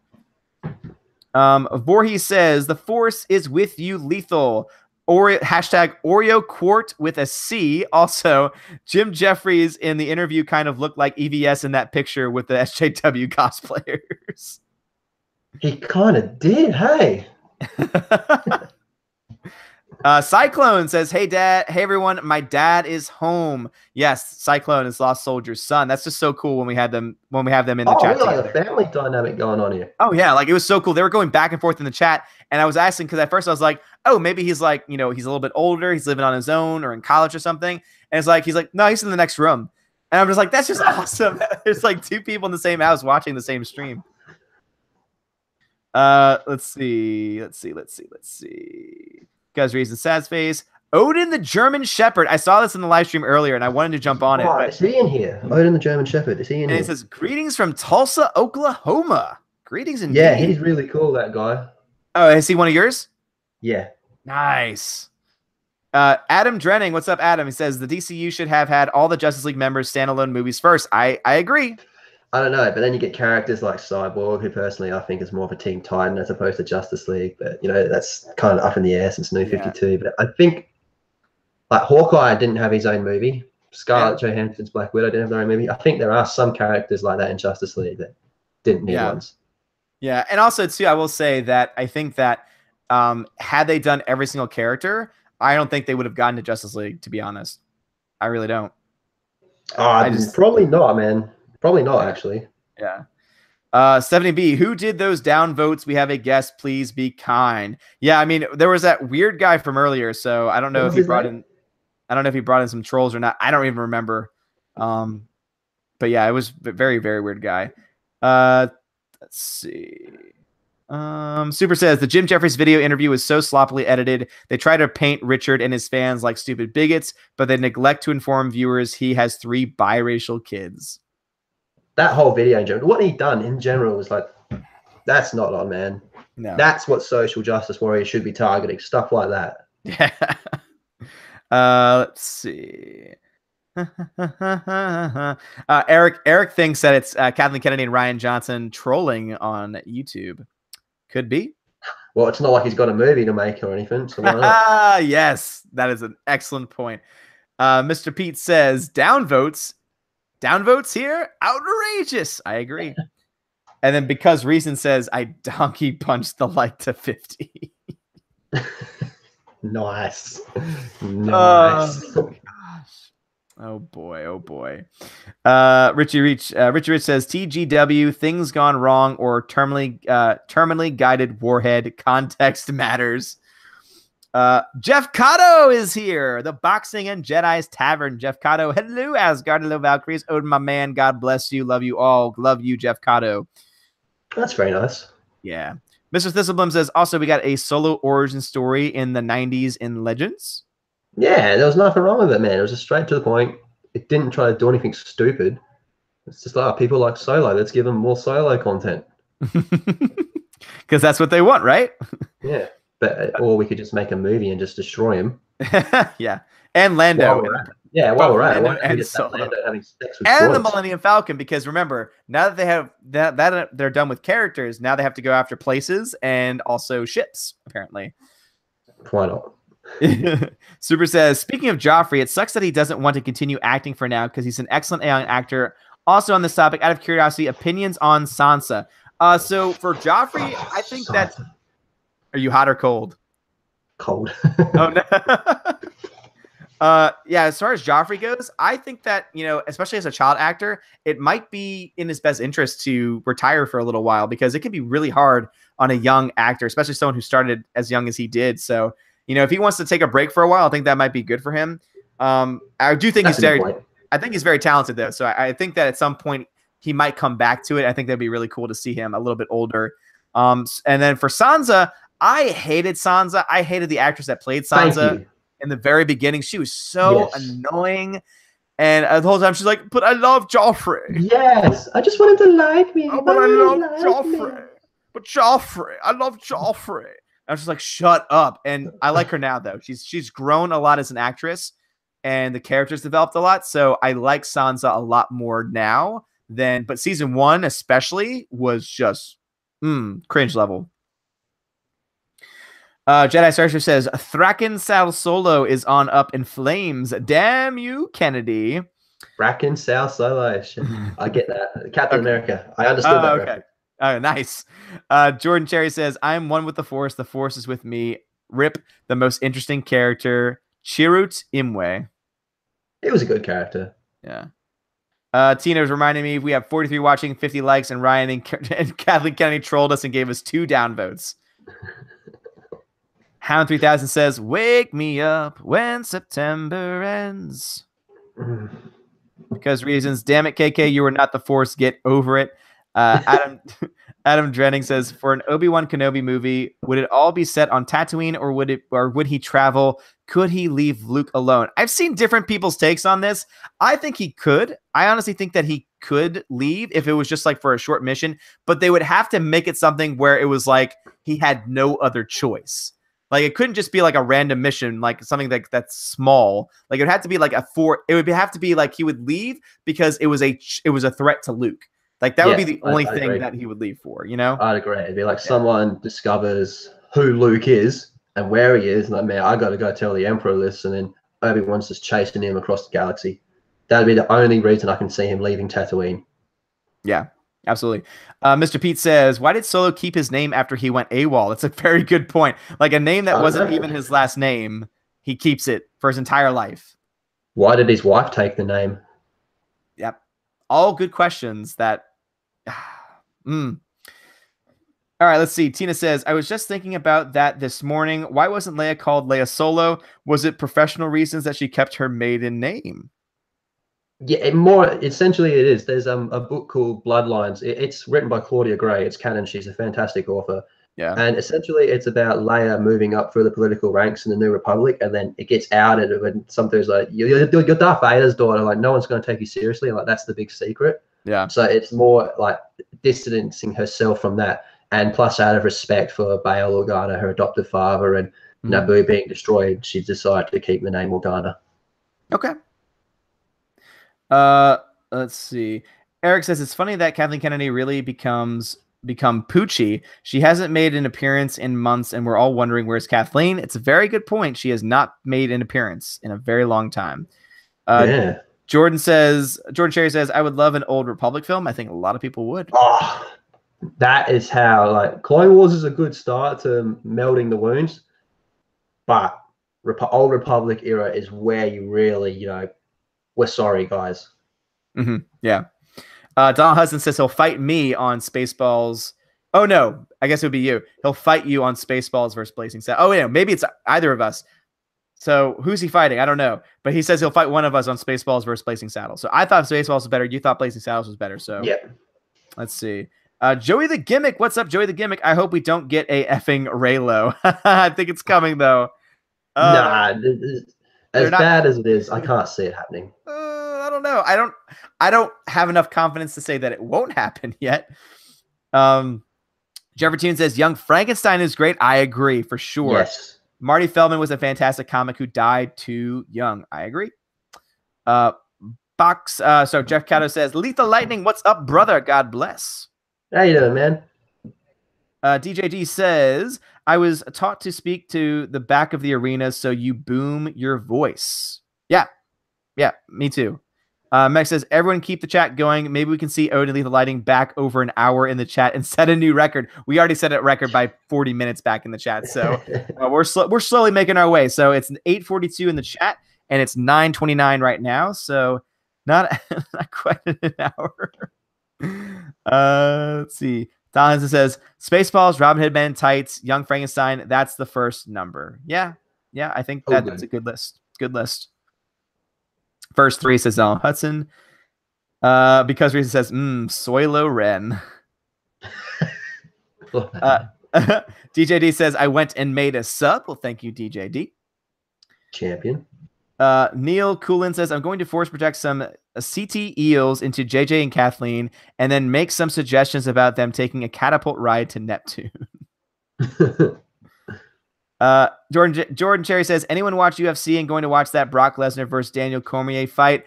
I might watch it because I'm a wrestling fan, so I kind of want to see Brock Lesnar get his ass kicked. But I don't know. Are you into MMA at all? I do MMA and Muay Thai.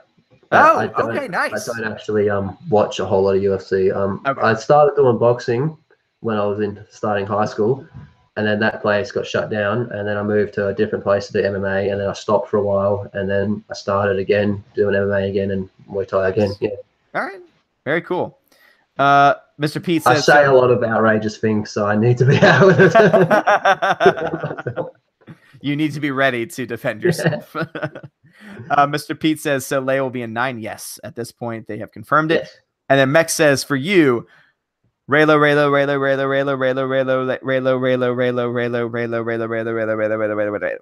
That's a joke because he was in one of my streams the other night, and I've got it set up in my streams. If you type the word Raylo, you get blocked. Yeah, all your messages. Right. And he was talking to me, and he used the word Raylo and what he was talking about, and then I just saw every message: delete. So pretty much it just turned into. So I'm a huge wrestling fan. So pretty much it turned into Matt Hardy. Delete. Yeah, pretty much. I've got my night bot set up to make like little jokes when people say it, and just yelling at him and all that. That's awesome. Yeah, and actually seeing them all next to each other, it actually looks like it's saying Low Ray. So Lowbot Ray. Lowbot and Ray. Now That's I know hot. unfortunately, yeah, that's hot. Unfortunately, the actor that played Lowbot is no longer with us, but she's a Mary Sue. She resurrected. Because reasons. Is that a Mickey D burger? A Soilo Ren?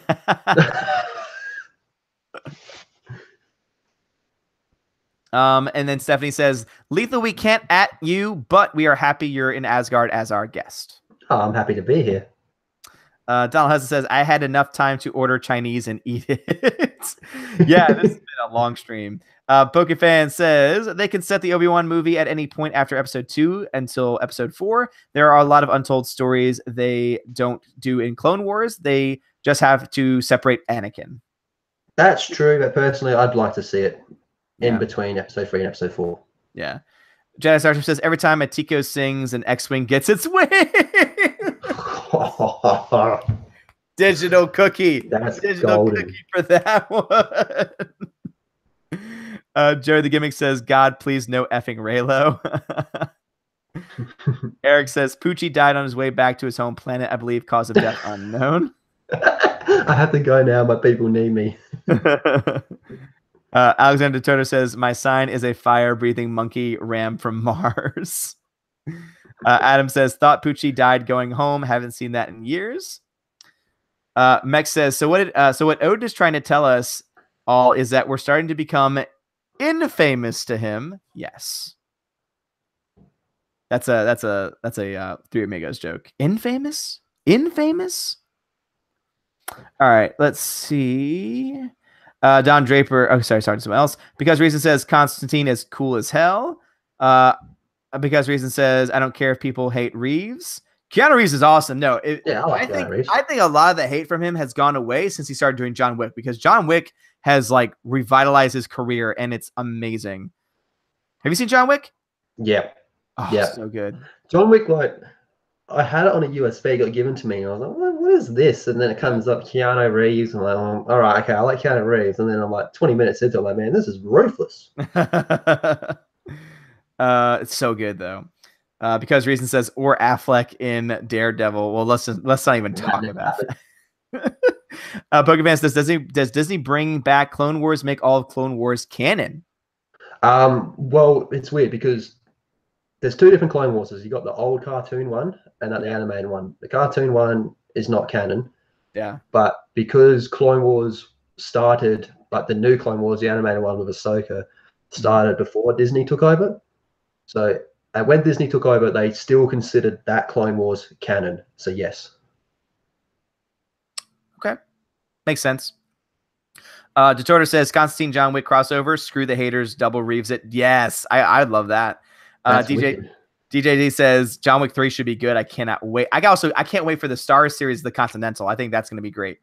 Detorter says, I like DJ's picture there. I get the reference of that with D the Vampire Slayer. Yeah. Jordan says, are you going to see the Equalizer 2? To me, I need to see the first one still. I heard the first one's good, so I'll be giving it a skip personally. Nothing against it, just doesn't really stand out to me to warrant me paying for a ticket. Yeah, it makes sense. Because Reason says Billy D doesn't know Tina. He doesn't know. Question for you, Lethal, from Super Anime Gamer 01 says, did you read the Raven Daughter of Darkness miniseries? What are your opinions? I'm considering picking up the trade when it drops since I found out about it a while ago. I wasn't aware there was a trade of it coming out, which is interesting considering it's no longer canon. What are your opinions on Raven Daughter of Darkness miniseries? I don't know if I've read that. Okay.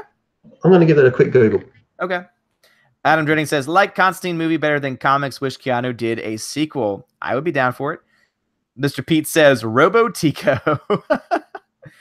70B says, Rose Tico is a snooze fest. No, Stephanie. She's amazing. Learn to love her. She'll be on my channel very soon, and she'll be on every live stream, so you better learn to love her. Thanks to Mr. Peabody. Oh, sorry. Yeah, Raven. I thought you said Revan. Sorry. Yeah. Oh, I'm sorry. I mixed that up completely. I thought it was okay. Obviously, it's not the Raven we're all used to, but if you are a Raven fan, I do recommend just giving it a read. Maybe pick up like the first 1 or 2 issues just to see what you think of it. But yeah, it's worth a read if you're a Raven fan. It's better than the last Raven miniseries, that's for sure. So yeah, make what you will out of that. Yeah. Super says Keanu Reeves is the man. I agree. Because Reason says it's too religious that isn't really based in religion. I agree. And that's why I like it so much. Because again, I'm a theology teacher. So I do like how there's a lot of religion in it, even though it's not necessarily religious. Like, it's just really cool. Like, the lore behind it's really cool. Mech says, when it comes to zodiac signs, I prefer Rick's from Casablanca. I'm a drunkard. Yes. Good shout. Tina says that his wife and EVS's wife will need a support group for wives whose husbands are Tico fanatics. Oh God. Yeah. 70 also thinks Keanu is the man. I agree. Toto says perfect. I love it when my lack of plan comes together. Sebastian, Jar Jar is Ray's father. You can tell by the teeth. Oh, that's rough. Oh. I was going to say, yeah. I think Daisy Ridley is extremely cute. Oh no, she's a beautiful woman. She's a beautiful woman. Plus, she's roughly my age. Yeah, and by me saying that, I'm obviously being very, sexist by saying that she's a beautiful woman. So. Yeah, shit, I didn't even think of that. I'm so sorry. I'm so sorry if I triggered anybody out there. I'm so sorry. Whoops. Tina says EVS was taking his wife to a Frankie Valli concert, I think, this week. So that's probably why he's streaming Frankie Valli music. Sounds right. Let's see. Inflamed Wood says Rose is a war criminal. She tases Finn because he's a deserter. Didn't he just escape the First Order? Didn't Finn just help the New Republic destroy Starkiller Base literally yesterday? Great points. Great points. Wow. Donald Hudson says, so not cool to ask the wife to cosplay as Tico. Good to know. Finn taken note. Depends if it's private or not. Because Reason says, okay, now I'm laughing hard at Odin reading this chat. All right, because Reason has turned around, has turned the corner. They were the one that wanted me to skip ahead. Yeah. Neil Coolin says, so Ray will get her teeth fixed. Oh, come on. Leave Ray alone. Leave Ray alone.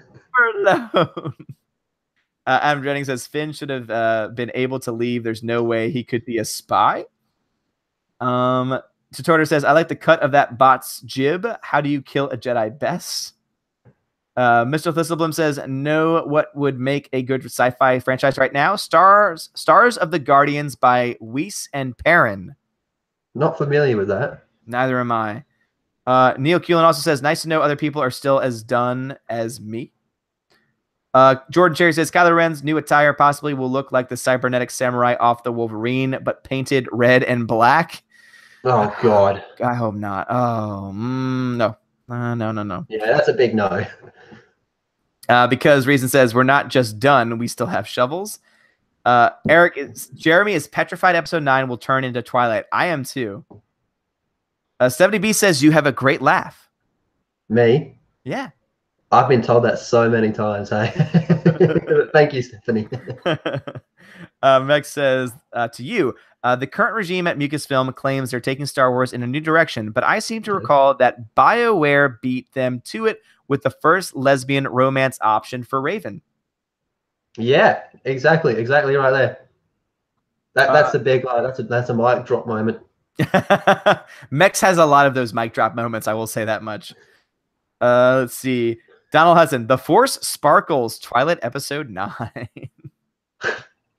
Super says, I saw this in the live chat earlier. So I just Googled Kylo Rose Tico incognito, and I'm proud to report nobody has thought of that ship yet. Well, that means we can get onto this real quick, man. Yes. We can pioneer it. Roselo. Hashtag Roselo. Yes. Hashtag low Roselo. Let's see. Neil Keelan says, after Luke tossed his lightsaber and Leia, my God, it was so awful. My son stared at me and I didn't know what to say. No one knew what to say. No one knew what to say. I think the only people that knew what to say was the couple behind me when he said to his girlfriend or whatever it was, what the fuck? That was Let's see. Tina, thanks for the update. Charter says Jar Jar Gene crafted Rey on Camino to make the perfect mindless Mary Sue, to be hypnotized by his harmless demeanor and enact his dark will. Devious, yes. Do it. Jeffrey Toon said good night at 8:53, so almost an hour ago. So I hope Jeffrey Toon is asleep. Night. Adam Drenning says, Mr. Pete says, the power of love protected Finn and Rose. That's a good point. Right. Where was the power of love when all those kids were being slaughtered by Anakin? Where's your love now? Where was the love when he was force choking Padme? Adam says, did the Resistance even fight back the Last Jedi besides Poe attack? No, they did nothing. No. Nope. Neil Keelan says, I was confused when I left the theater. Yeah, a lot of us were. Neil Keelan says, it was 8 months ago and I'm still irreversibly pissed. A lot of us are. It's done damage. Yep. Because reasons, well, the Force is female. Tico it's possible, Pete. That's very true. Jeff Cotto just subbed to your channel. So thank you, Jeff Cotto. Jeff Cotto for the win. It's new canon, says because reasons. Adam Dreaming, didn't they run the whole movie? Seems like it, that the Resistance ran the whole film. Pretty much, hey. Sebastian, Leia Poppins killed it for me. I went for snacks after that hot mess. I don't blame you. Jordan Cherry says, my dog keeps moaning when he sees the cameras switch. I'm so sorry to hear that. Meg says to us, the film was ruined from the moment that Poe landed that yo mama joke. Yeah. It definitely was the first warning sign. Yes. Half 3000. Has anyone seen Shawshank Redemption and The Green Mile? I have seen both. I love Shawshank. Shawshank's one of my all-time favorite films. Yeah, they're both brilliant. Let's see. Mr. Peabody says, I did subscribe to Lethal. Lost Soldier, I thought I was Lethal Lightning because we are both Australian and he thought I was on screen. Oh. So Lethal Lost Soldier thought Mr. Peabody was Lethal Lightning. Ah. Oh, because Reason says, we subverted Roundhead's tweet count. Yeah, 20,000. 20K. Yeah.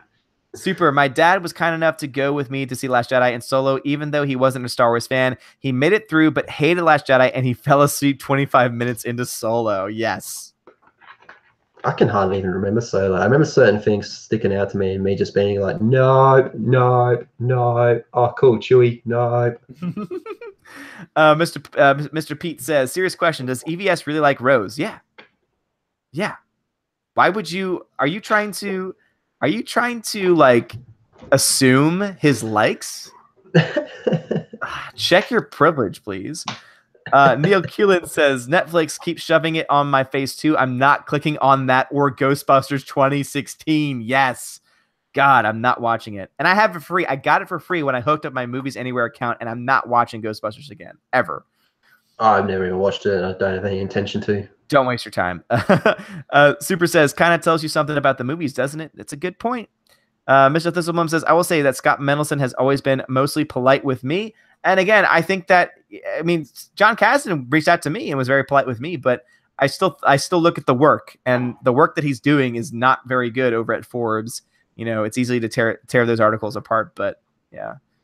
Adam, true subverting expectations is not giving the audience what they expect, but what they want at this point. Mech says to you, hey, don't let those Twitter twits bother you. It only makes sense because you have to start out small and work your way up when you begin your journey down the dark side. Yeah, I think that's in regards to that the Twitter post with everyone was putting their favorite characters. Oh, yeah. It's very true. Sebastian, speaking of snacks, I'm out to make foods. Thanks, Tina, for inviting me us here. Like Odin stuff. Hope to see you more soon. Well, thank you, Sebastian, for joining us. Have a good night. Mr. Pete says, we family. Damn right, we family. Jordan Cherry. Good night. Good night, Jordan Cherry. Mech says, it seems to me that everyone wants to be George R.R. Martin when it comes to subverting tropes and audience expectations, but they don't know the thing one about the tropes or the audience when they try. It's a good point. Yeah, I'd agree with that. Lando Calrissian. Lando says, oh, there's no help in the situation. Super says, I have no idea how they could make a Nightwing film. They've screwed up Batman and haven't even introduced the Bat family. Could only work if Batgirl movie does a ton of development. Yeah, I'm not sure. I honestly don't really know what's going to happen with that. But yeah. I don't think they've screwed up Batman in the slightest. I mean, if anything screwed up Batman, it was Joss Whedon. But like Batman in Batman v Superman was goddamn near perfect. Yeah. Mr. Peabody, I mean, I disagree, but I understand where you're coming from. Mr. Well, one Peabody, thing with that, I'll just elaborate just a little bit, just because I'm a bit triggered now. But what I really liked with it was the fact that they established that he'd been Batman for 20 years. Yeah. And in 20 years, man, like to me, that just all these crazy story arcs were going through my head, going, all right, they've done Nightfall, they've done Killing Joke, like all these crazy things have happened to Batman in that 20 years, and that was just more reinforced when he looks at Jason Todd's Robin suit completely destroyed. So it only makes sense that Batman would be completely, utterly ruthless, and he already would have had his falling out with Nightwing. Mm-hmm. Barbara Gordon's possibly paralyzed at this stage, depending on what they're doing. Everyone that he's been close to, apart from Alfred, has told him to like get out of their lives, and everything that he's seen, you know, all his heartbreaks and what have happened in 20 years. Mm-hmm. So, and him being older, I really love that because he's not going to be as fast as on his feet, and he's going to hit harder. Yeah, I mean, I do like older Bruce Wayne too. I just don't like it. Sorry, I just told everyone that I see like the live chat too. Like I have the old chat on my phone and the live chat on my phone and on my screen. And I told them that they loved it. It was like, I love a lot of loves back. And Mech says, and you still have not caught up with the chat. No, I'm not. I have not. I'm doing the best I can. Alien is not here. Oh, that's sad. I love Alien. Let's see. Donald says to you, this performance has earned you a subscriber and surely more than just one. Thank you, Donald Hudson. Thank you. Neil says, I would rather Ray be naturally good at the Force projecting herself into a trash compactor. Wow. Let's see. Caleb Weiberg says, I was pretty happy after seeing Solo, probably because I had a really low expectations going in. Yeah, again, I actually was not.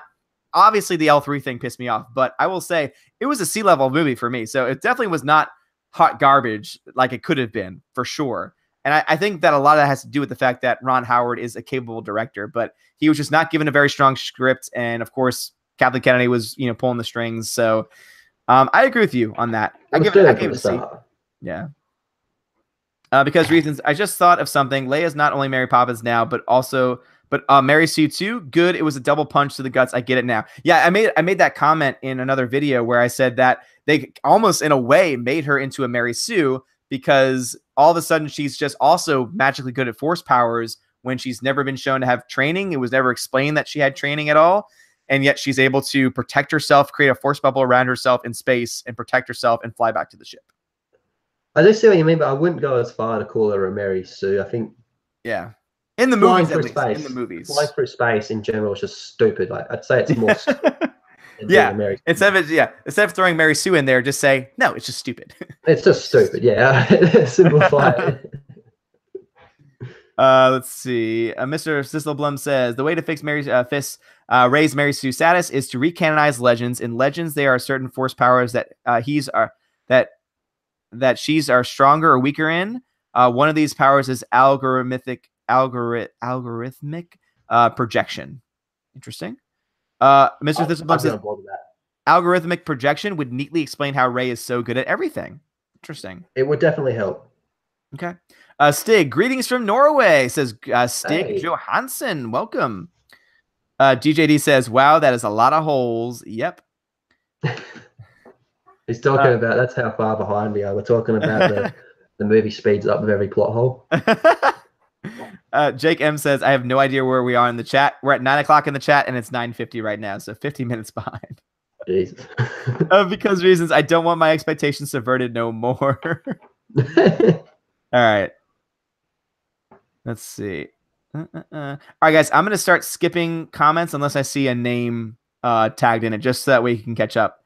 And I'm sorry if I'm missing any amazing comments, but I do want if there's to. any OJ comments like that, please I'm don't so skip sorry. those. But yeah, if you chatted something amazing that you think I would love, please send them to me on Twitter or by email, and I will retroactively give you a digital cookie. Let's see. Meg says all Sean Harris would need is some aging from makeup, and he's ready to go. That's a good point. Mm-hmm.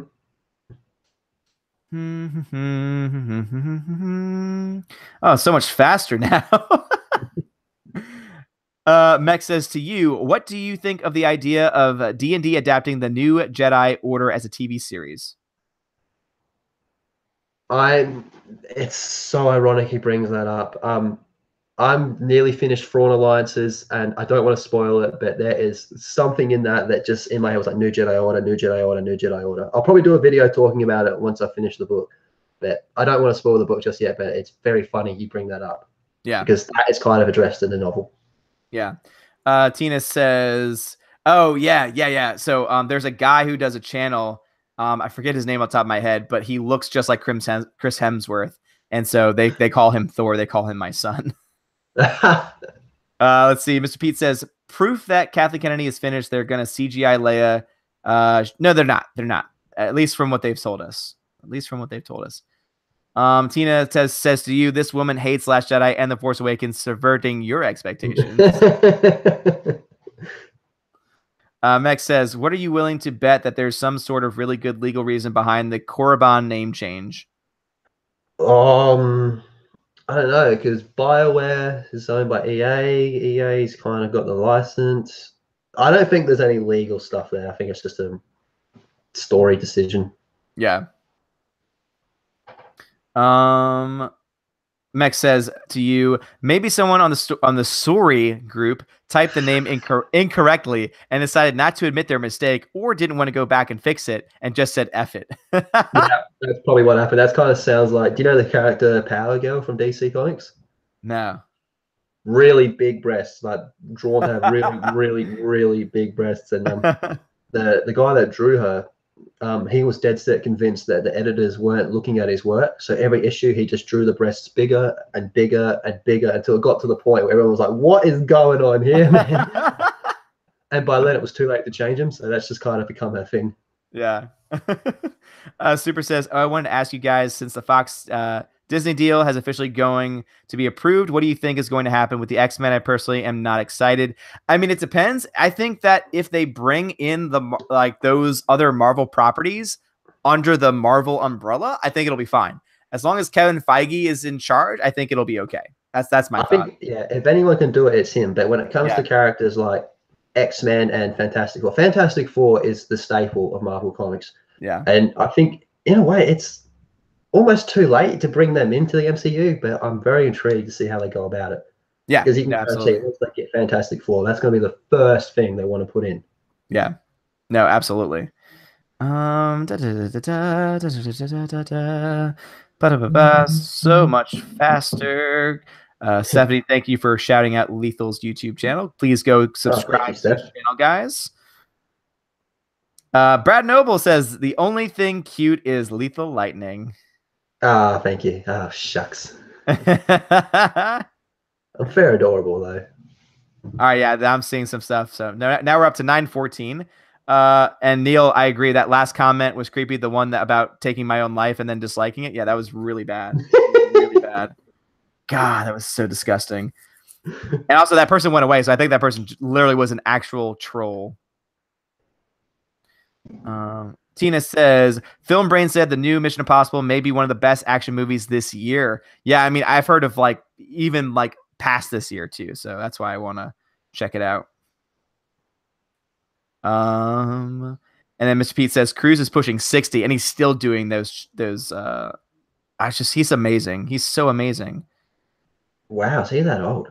Yeah. Oh, he's so like, and he's still doing his own stunts. It's amazing. Let's see. And yes, Mex took his cookie from the cookie jar. Let's see. Lando Calrissian misses Wedge. All right. We're getting there. We're slowly getting there. Pokefan says, did you watch the lunar eclipse yesterday? I missed it, unfortunately. Super says, same. I was actually in a comment section not too long ago with someone who said Sansa had always been a strong female character, even with the presence of Daenerys and Brienne. Not a chance. Not season one. Not season one. No chance. You want to say anything more about that while I scroll to the chat? That's insanity. How is that a strong female character? I don't think there is a whole lot to say about it. What it comes down to is, have you seen the first season? She is so. I mean, she's young. I mean, again, I can defend it because she is young. She's a green actress and she's just getting involved. So of course it's going to take over time. Time to get better. Season one, you also had Arya Stark. Yeah. Oh God, like Arya, who's been strong since the very beginning. I mean, not Arya. I'm sorry. Yeah, Arya. Yeah. Yeah, Arya. Yeah. All right. I think Tina figured out it was Jedi Starship that got the cookie that time. Keith Howard says he's OJ comment. Keith Howard says I subscribe to Lethal Lightning. Thank you very much. Champions. Stephanie said so as well. Let's see. We are flying through the chat now, boys and girls. Sorry, I just assumed everyone's gender again. I need to stop doing that. It's beyond ridiculous, isn't it? No, because like it makes me start thinking like, oh my god, like I say thank you guys all the time, and I mean it. I thought I meant it as an all-inclusive term, but I mean, after reading that Mary Sue article, I need to start rethinking my priorities. I describe girls as females, so that's right. Oh, don't tell Amanda Ward that because she'll block you. No, she tried to educate me that time, actually. Tina says, Rose is evil. Rose is a Sith. Rose is the daughter of Palpatine. Beware the Tico. Somebody says, never will I get on board the Tico train. Never. Hey, you were hesitant about Cecil, and now you love Cecil. So, Stephanie, never say never.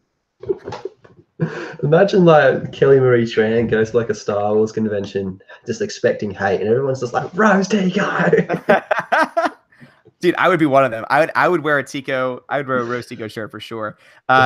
Tina says, I'm with my sister Valkyrie. Tico, never. No, never say never. Let's see. Donald Hudson, since I saw it, I know you didn't tag me in it, but still, Matt Damon. I love that movie. Me too. It's so good. We're flying through 30 minutes, no more. Mex says, you got Ghostbusters 2016 for free. You were still ripped off, and I think you should demand a refund. No, Mex. So yeah, when I signed up for Movies Anywhere, they basically what they did was they gave me 3 or 4 new like free films, and one of them was Ghostbusters, not even Ghostbusters 2016, the extended edition of Ghostbusters 2016, an extra 20, 30 minutes that no one would ever have asked for. And I try to get rid of it, and I don't know how. So I agree. They won't even take it back. All right, that's when I said I see y'all. Love y'all. Love. Yeah, Smacks, I'm slowly catching up, guys and girls. Damn it, I did it again. Tina says 60 likes. Awesome. Damn, that's impressive. Because Reason says Lord Odin never gives up. He hasn't even talked fast yet. Yeah, because Reasons calls me out all the time for talking really fast. Lana Calrissian, Odin ain't ready for the Odin sleep yet. Damn right. What time is it for you? It's only 10 p.m. here, so but I mean that means we've been streaming for 3 hours, so wow, it flies by, right? I mean, like, yeah, can you believe it's been 3 hours? Huh. We just sat through the Batman v Superman Extended Edition. Yeah, and had a lot more fun. Oh,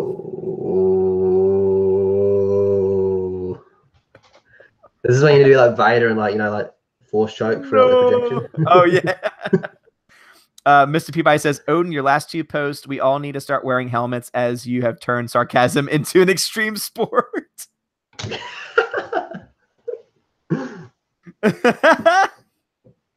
Let's see. Donald Hudson says, always look on the bright side of life. The false a piece of crap when you look at it. Stephanie, thank you for shouting out my email. And yes, Brad, please no porn. Let's see. There's always that thought in the back of your head when you click on a link to something, you're like, is this going to be porn? Oh, Brad Noble, screw you. He said, Tina is a dude. No, screw you, Brad. Detorter says, Detorter sexually identifies as a Sith Lord. Gonna need to get force power surgery to feel myself. Power surgery. Oh, I mentioned this in a chat the other day, and I said to myself, like, well, I identify as a Norse god, therefore you should worship me. Wow. I mean, wonder what they'd have to say about that. I know, right? Donald Hudson says, I'm so glad you corrected yourself, though as sexist as man baby, I must protest. Max says, simple solution to the problem of political correctness and identity politics. Just call everyone a meat bag. HK47 would approve. Max sent me the video of all of HK47's like comments, and it's so funny. He's good. Hey, it's so good. Like query, like the way like he proposes questions and all that. Statement, yeah. 70B says Cecil is charming, but Tico is not. Are you kidding me? Move on. Have you not seen? If you want to see a Rose Tico being charming, watch the Ethan Van Sciver short video he did, where it's like a trailer for Rose Tico, and it's like, I can see it in your eyes, I can see it in your smile. Oh my god, watch that because it's so great. And you also get a makeup up Luke Skywalker in there too, and it's great. Let's see. Mr. P.I. says, just refer to everyone as Ewoks. Let the SJWs work out the gender. Yeah, they can figure it out. Tina says, I am one of the guys. Never worry about calling me one of the guys. And don't make me start swearing up a storm about those third wave. Yes, let's not even get into the third wave feminazi garbage. It's awful. I'm half convinced that it's an ongoing joke and I'm just not in on it. You know, like when there's like a group joke going around and you just don't get it and you're just sitting there like completely like mystified by it. I'm convinced that's it. Like, these people can't be real. But it's like Australia, it's a myth. Yeah, exactly. It's not real. The Earth is flat and Australia doesn't exist. Tina, thanks for the update. 61 likes. Awesome. And then KK and Ryan did not retract their downvotes. Well, damn them. Why not? They haven't even admitted that there's a division in the fan base. Why would they retract? There's obviously a division. 61 likes to 2 dislikes. Obviously, there is not. Nemesis 08, I saw your name, so I wanted to read it because Nemesis 08 has not been able to join because he has work. So he says, work's been interfering in my Odin addiction. Crap. And Nemesis, I love Nemesis because, as you know, Lethal, he always tries to make me say the S word. And he always tries to like sneak it in. And I love it. I love it. He gets pretty crafty with it sometimes. Oh, like the best one was when he did Chitty Chitty Bang Bang. That was like, to me, like the most clever way to like try and put it in. Super says, oh, something else. I've been trying to get caught up with some older movies and I can't decide what to watch first. My choices so far are Jaws, Alien, and Predator. Which should I watch first? So, Lethal, out of those, Jaws, Alien, or Predator, which should Super watch first? Alien. I love Alien. But if you want to really, really immerse yourself in it, Alien is like such a dark movie. I mean dark as in like looking at the screen. You're looking at black screen a whole lot of the time. I find it personally, man, you really want to make your room even darker and just sit there and watch it, man. And if you haven't seen it before, I think it's aged extraordinarily well. The Alien, there's one part of the Alien you go, it looks a bit weird, but the detail on it, man, the detail on the actual Alien, to this day, it's still the best looking Alien, even with all the digital stuff. Yeah. And also, I say the light chat, and Super also added in the choice of Indiana Jones. Does that change your answer? No. Okay. Definitely I would agree. Yeah, I would agree. I think Alien would be the first one. I personally like Aliens more than Alien, but Alien is still a really, really good film, and I agree. I think it's fantastic. And I will say, I tell this about those other two. I've never seen Predator from beginning to end all the way through. Oh, really? Yeah, I have it. I have all the I actually have all the Predator films because it went on sale for $10 one day, and so I want to watch them all, even though I know that the others aren't as good. But Jaws. Personally, I think Predator 2 is the best out of the Predators. Really? Okay. Yeah, a lot of people disagree with that, but I think that's Predator. All right, that's good to know. And then for Jaws, I mentioned this earlier. Jaws to this day still has me terrified of open water. Yeah, me too. That's how much that film got to me. And it's sad because my wife loves sharks. And so my opinion of sharks is Jaws.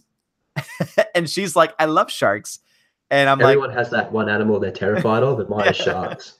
And so she's like, let's go swimming with sharks. We can be in a shark cage. We'll be safe. Yeah, how about no? And I'm like, no.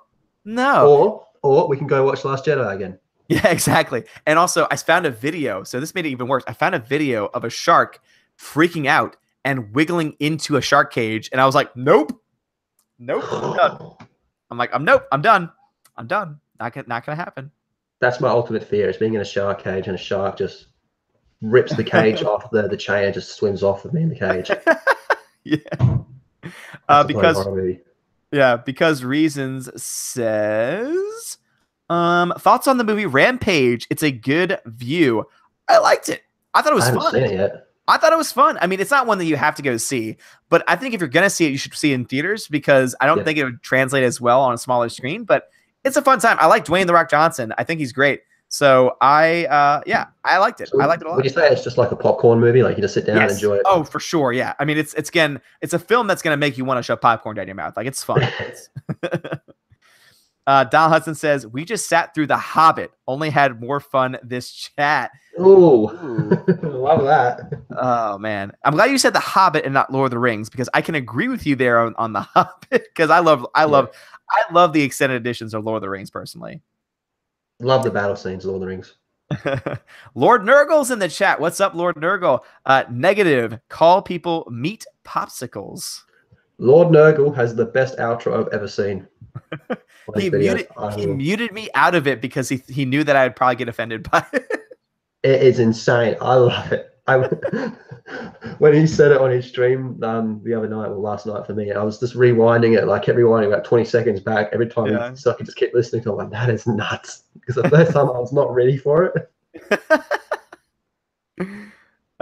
Because Reason says, I love Uncle Ethan's songs. I love him too. DJD says, The Adventures of Uncle Ethan's Beard every Tuesday on my channel, EVS parody, several YouTube channel impressions. Nice. Definitely send me a link, DJD, because you know my short-term memory is terrible. If I don't have an email or a link to reference, I'm going to forget. So please send me an actual video of that. So that way I can check more of that video out. Let's see. Because Reason says, I licked all the butter in your fridge. Tina Tina says, never, Tico. Never. No, Tina, it's going to happen one day. Like, you're going to see Rose Tico in every live stream once I get it from Mr. Peabody. So you're going to learn to love her. I'm sorry. It's going to happen. Mr. Peabody says, Odin, can Tina and Steph get a digital cookie? They need the energy. They're always great. Absolutely, they can get a digital cookie. 70B says, never Tico. I'm a proud un-Tico-path. Un-Tico-path. Well, then who's Stephanie's waifu/boyfu then? If it's not Tico. Yeah, that's a good point. And then for me, I just have to say, do it. Do it. I am the Senate. Do it. Jedi Starship. In Tico we trust. Yes. Oh God, Donald Hudson. Porgs writes, it's hashtag Ewoks suck. Porg lives matter. Porg lives matter. Mex, did you share? Says to you, did you share the Doritos sleepover video from your last stream with me?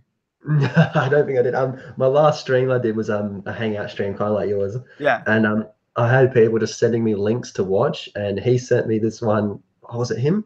No, I think it was someone else. One of my other subs sent me this link to watch, and it was insanity. And apparently my reaction to it was pretty good. Also, I also got sent this other thing. If you want to hear something absolutely incredibly funny, YouTube Attack of the Clones when Count Dooku Force Lightning's Anakin. Play it at half speed and listen to the noise Anakin makes. Gold. It's the funniest thing you'll hear all day. Can you send me that in a message so that way I can do that as soon as the stream ends? Yep, I will. Thanks. Let's see. Oh man, Brad Noble got a message deleted by Steph because he said woke. Not E-walk, E-woke. Super says, okay, that I got that one already. Lord Nurgle says you must watch Alien, then Predator, and then Jaws. I think that's a pretty good order. Yeah, I'd agree with that. Mr. Peabody says Australia fell off the flat Earth and floats free in space like a digital cookie. No, Australia never existed. It's a lot of people are saying aliens hands down, so I think we can agree with that.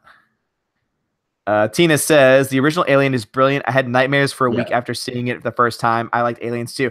I think that's the reason why I liked Aliens. I think it depends on what kind of, because if you're looking for a horror film, Alien is a great horror film. Like it's a great scary film.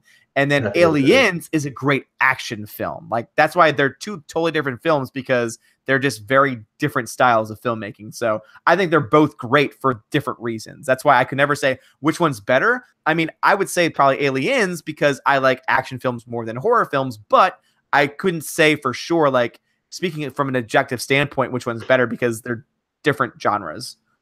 Yeah, I agree, except I'm the opposite. Horror is my favorite genre. And so I'd pick Alien in that regard. And I saw that movie. I was way too young when I saw that movie. That movie messed me up, man. Yeah, it's so scary. Dotoro says, Odin, the correct answer is watch The Thing first. Watch John Carpenter's The Thing. Yeah. Lando says, get to the chopper. Get down. Get down. Max says, I ain't got time to bleed. Classic. Hologram, go now. Get to the chopper now. What about when he throws the knife in that guy? He throws the knife. Stick around. That's so 80s. And then Lost Soldier just got back. Do it now. Because reasons, you should be more terrified of jellyfish. Yeah, I got stung by a jellyfish once, and it's not fun. So, Detorta says, Odin, the sharks can see your fear. It's science, you see. That's why I just don't want to. That wouldn't surprise me, man. Those things are killing machines. Yeah. Lord Nurgle says, you haven't watched Predator all the way through. That's heresy. I know. I know. I have it, though. I own it. Does that make up for anything? I do own it. I do own all those films, so. Yeah, you got to watch it. It's one thing to own it. Yeah. I mean, a friend I've seen parts. At least I've seen parts. It's not like I haven't seen it ever. I mean, that I think would be the worst thing. There's a good analogy that my friend makes to stuff like that. He says, yeah, you might have a wallet full of condoms, but how many have you used? Fair point. It's a fair point. Let's see. Oh, Mex, has a good question. Speaking of sharks, what do you think of the Meg coming out in August? Answer that one first. The Meg. Jason Statham. It's Jason Statham fighting a megalodon. I think I'll pass on. I can't see it being good. You're gonna pass? I can't see it being good. I can't see myself I'm paying watching to it. see that. I'm watching it. So I Greta already knows this, and I've mentioned this in the stream before. So I actually, it's by happy coincidence that I recently found a check from my mom from helping her do some stuff. I watched me and my brother split doing stuff at her house, doing a lot of chores. And so she decided to give us money because that's what moms do. So I was like, great. Now I can justify getting the AMC A-list service. Oh. And so I'm going to be getting that probably tomorrow at this point. And so because of that, I'm going to go see the Meg. Like I'm assuming it's going to get like an IMAX release or a Dolby release. I'm going to go see it in either one of those formats. And so I am excited because, again, I'm terrified of sharks in real life, but on film in like essentially an action comedy is how I'm thinking of it. I can't wait. I mean, if I hear good things, I'll consider it. But at the moment, I'm leaning to no. Popcorn film. I love if it's a good, fun popcorn film. It doesn't have to be a good film, but if it's a good popcorn flick, I will go see it. Fair enough. Yeah.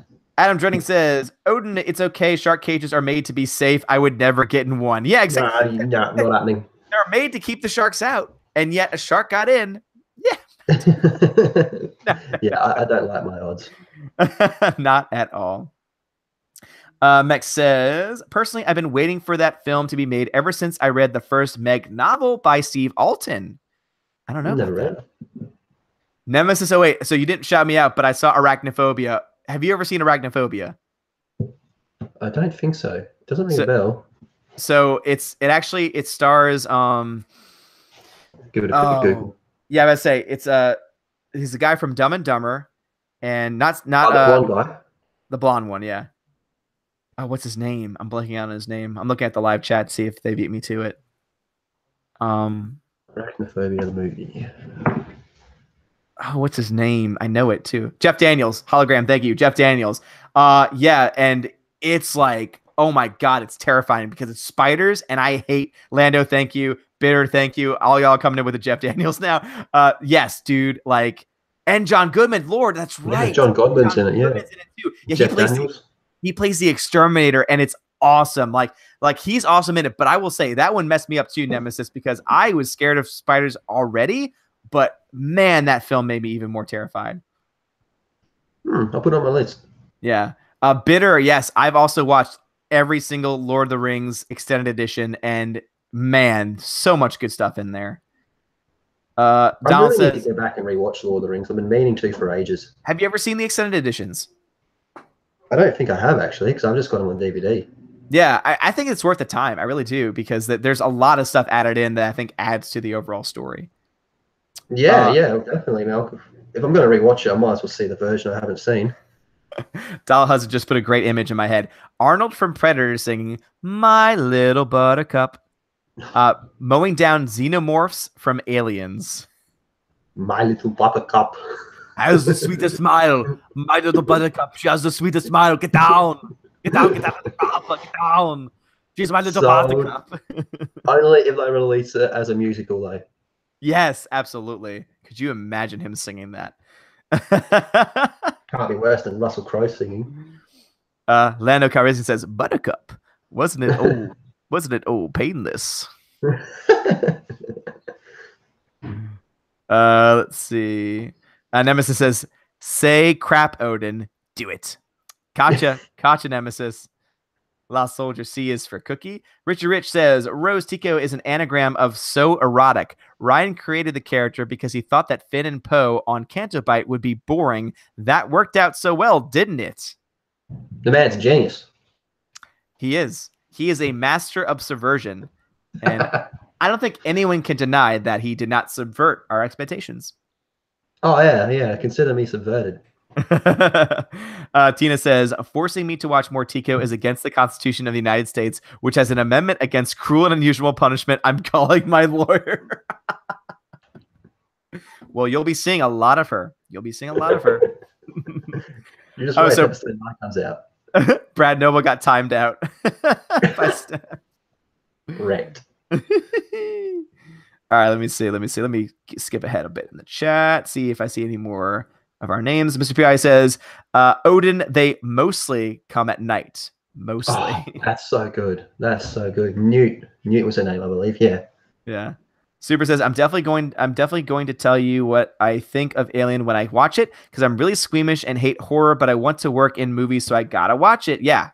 I mean, and again, if you're looking to get a classic films in, Alien is a must watch for sure. Especially if you're completely unfamiliar with Alien. Like if you know nothing about Alien and you're squeamish, you're gonna scream. Yeah. And With also one heart in mind. And also it'll set you up to watch Aliens. And then you can pretty much stop there. Prometheus just call it. Prometheus, I think, is worth watching. I really do. I actually like Prometheus.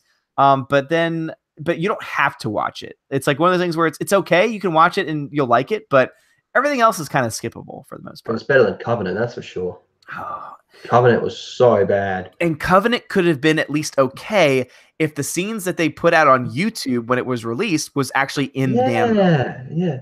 There's so much exposition that's like there's so many things that are explained that are just left out of the movie. Yeah, I completely forgot about that. That was weird. But there was one part in Covenant where it goes completely bunter for like 10 minutes. Yeah. And I think, the part when the Neomorphs are just going nuts on the spaceship. Yeah. I was like, no, it got to that part. I'm like, this movie's going to be the best one since the first two. And then those 10 minutes just stopped. And then it was a straight downhill after that. Mm-hmm. Yeah, absolutely. All right, let's see. Nemesis says, if you were stung by a jellyfish again, I'd pee on you, R. Kelly style. Oh, God. And it might just save your life. It might. All right, there's the Jeff Daniels, John Goodmans. We're catching up. Stephanie B, thanks you for guesting here. Oh, no. Thank you for having me, if anything. And this is fantastic. I think I've had a good reception from people here. This has been good. That's it. We've been like rocking like 30 plus people, and we're at like 61 likes last time I checked. So yeah, it's been a good stream. Nemesis says, I keep thinking of the Dave Chappelle R. Kelly piss on you skit. Yes. Yes. Absolutely. That's so good, that. Oh, Bitter says, Rose Tico pole dancing in Canto Pie. Well, what's that website? Rule 34. I'm assuming it'll be on there. Mm-hmm. Lord Nurgle says, I love Aliens, but I always felt like after that it cheapened the danger of horror of the creature because they were basically cannon fodder. Yeah, I'd agree with that to an extent. Yeah. I mean, I see his point, and that's a very good point. Yeah. Because in the first Alien, like it's just like this unstoppable creature. Yeah. But the second one, it's very different. The second one, like you said, it's a lot more action. There's a lot more guns in the second one. But the second one also added more to like the lifespan of the xenomorph, which is fascinating. Like the xenomorph in itself is completely fascinating. Like there is nothing else like it. Yeah, it's very true. Tina says 62 likes now, and still those 2 dislikes. Richard Rich says, you are catching up too fast. Sing us the worst song from Aqualung. I don't know Aqualung the band's music very much, but I do know the song Aqualung from a great band called Jethro Tull. So maybe. Lost Soldier says, I'm number 12 and number 61. How did you work that out? Different account. Super says, since we're talking about Alien, gotta ask, what are your thoughts on Ridley Scott and his Shyamalan-like drop in quality?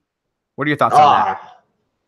It's so blatant that he's just gone off the rails. I mean, we're going to have to talk a bit of Covenant spoilers here, but there is a gay android scene. What is that? I mean, I want to see aliens. It's called Alien. It's blood, it's gore, it's violence, And then all of a sudden, like, we're getting into gay androids teaching each other to play the flute. Like something happened in the middle there. I think he's just lost the plot, completely lost his. Yeah. There's something going on. There's something going on we don't know about. Yeah.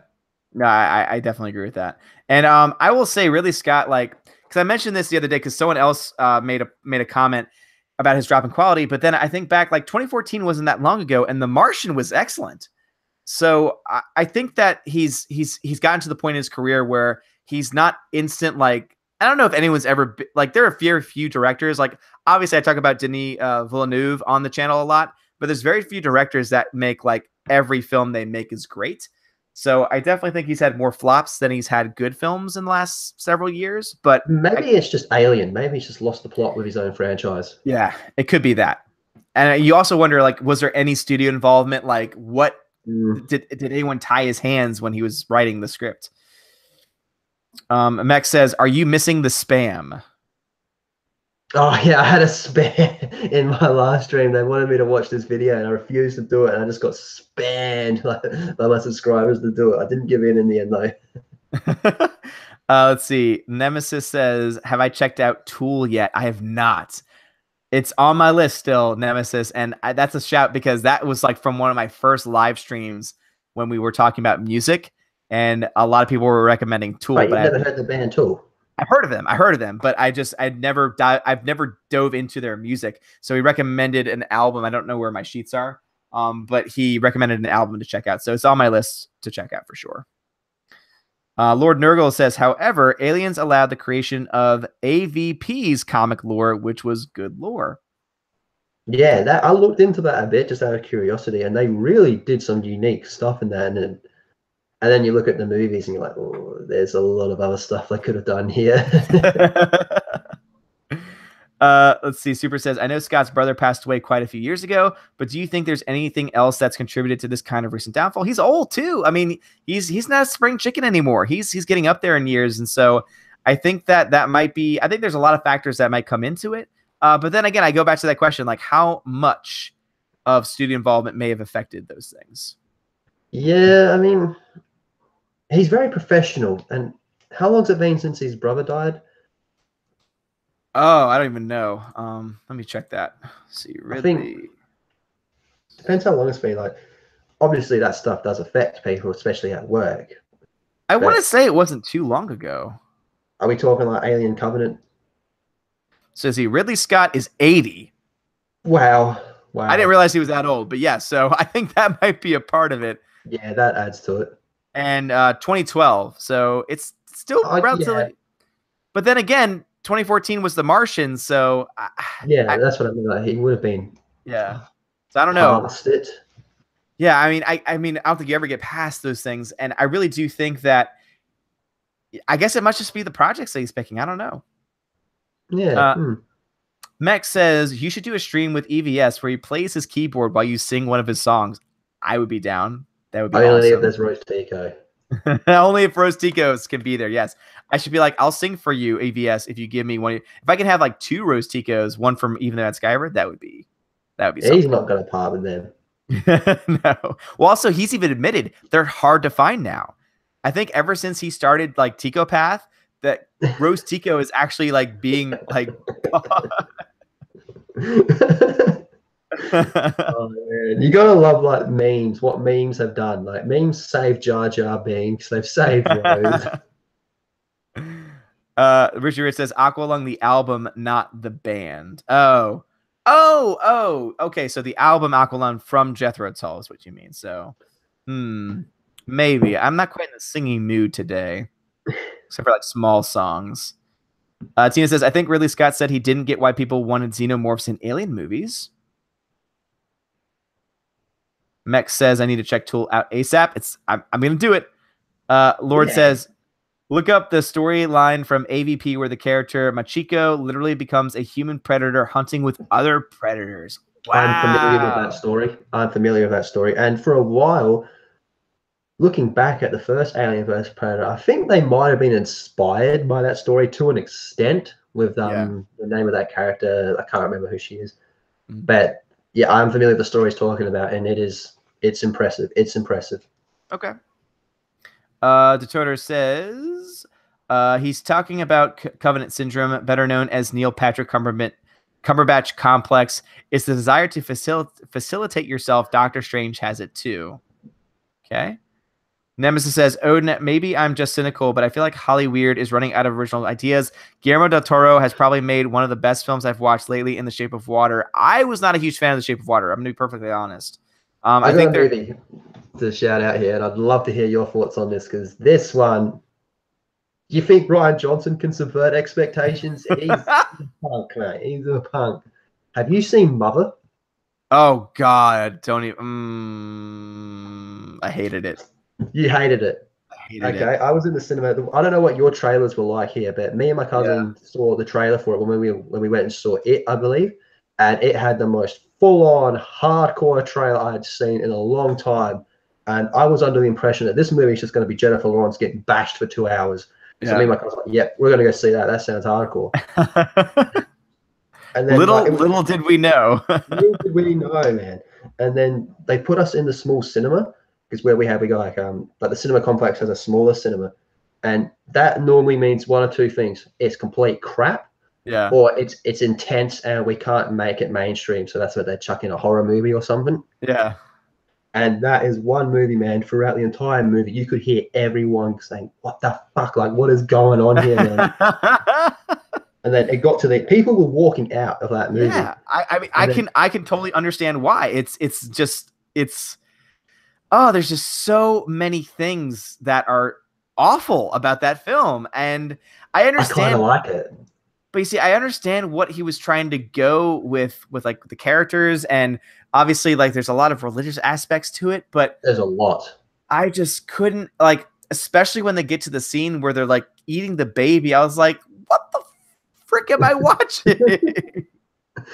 But that only came to my mind when that comment about no original ideas. You cannot deny that movie is not original. No, absolutely. But again, if that's what we need to get an original story, is to get a weird ass and Shape of Water, I feel like, I mean, Shape of Water is definitely better than Mother, but I don't know. The way it's advertised on DVD here is the DVD cover, Jennifer Lawrence, Mother, and all that. And half the screen, like half the cover, is just all negative reviews, 1 star, half a star, 0 stars. And the other half is all 5 stars, 4 stars, and all that. That's pretty clever. That is extremely. I'm surprised that they would actually put the negative reviews on there. That's actually really good marketing. Yeah, that's it's like advertised as like you'll either love it or hate it. So that's kind of what they went for with that. But yeah, definitely original. Yeah. Super says, "Damn, he looks good for 80. I thought he was a little younger." Yeah, he does look pretty good. Tina says, "I've got my own take on Uncle Ethan's Butter song. Maybe we could do a duet." Yes, please do that. Nemesis says, "No tool equals -1 point for you." I'm sorry. Jedi Starship says, "Oh God, Odin has a Tico shrine behind his closet wall where his wife can't find it." Oh God. Yes, I am catching up. Lord says, "Check your Twitter as I sent you the 2 best albums. They wrote insanely good albums, especially if you're a musician. I will definitely check those out." Super says, "Mother is what happens when you let directors do whatever they want and deliberately mismarket films for attention." That's a good point. Yeah, the trailer definitely mismarketed for sure. Definitely. I like to know that, man. That trailer is not at all what that movie was.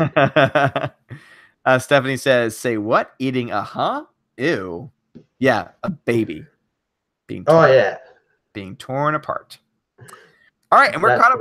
We're actually caught up with the chat, and we've been going for 3.5 hours. So I think it's going to be time to start wrapping things up. And dude, thank you for joining me tonight. This was great. This has been fun. And guys, as I said, if you have not checked out Lethal Lightning's channel, please do so because he does great content. He's awesome. And I go to him, and like him and Mex are the ones I go to for anything I need to know more about when it comes to like the Star Wars Extended Universe. But he also makes videos about it too. And that's something I always appreciate because it's something that's different. Obviously, when it comes to Star Wars channels, a lot of times it can be like the same stories over and over again. Like you see that a lot of crossover in stories, and there's nothing wrong with that. But Lethal talks about things that are still relevant to the discussion, but he takes it in a different direction. That's why I appreciate your channel. So is there anything more that you want to say before we end things?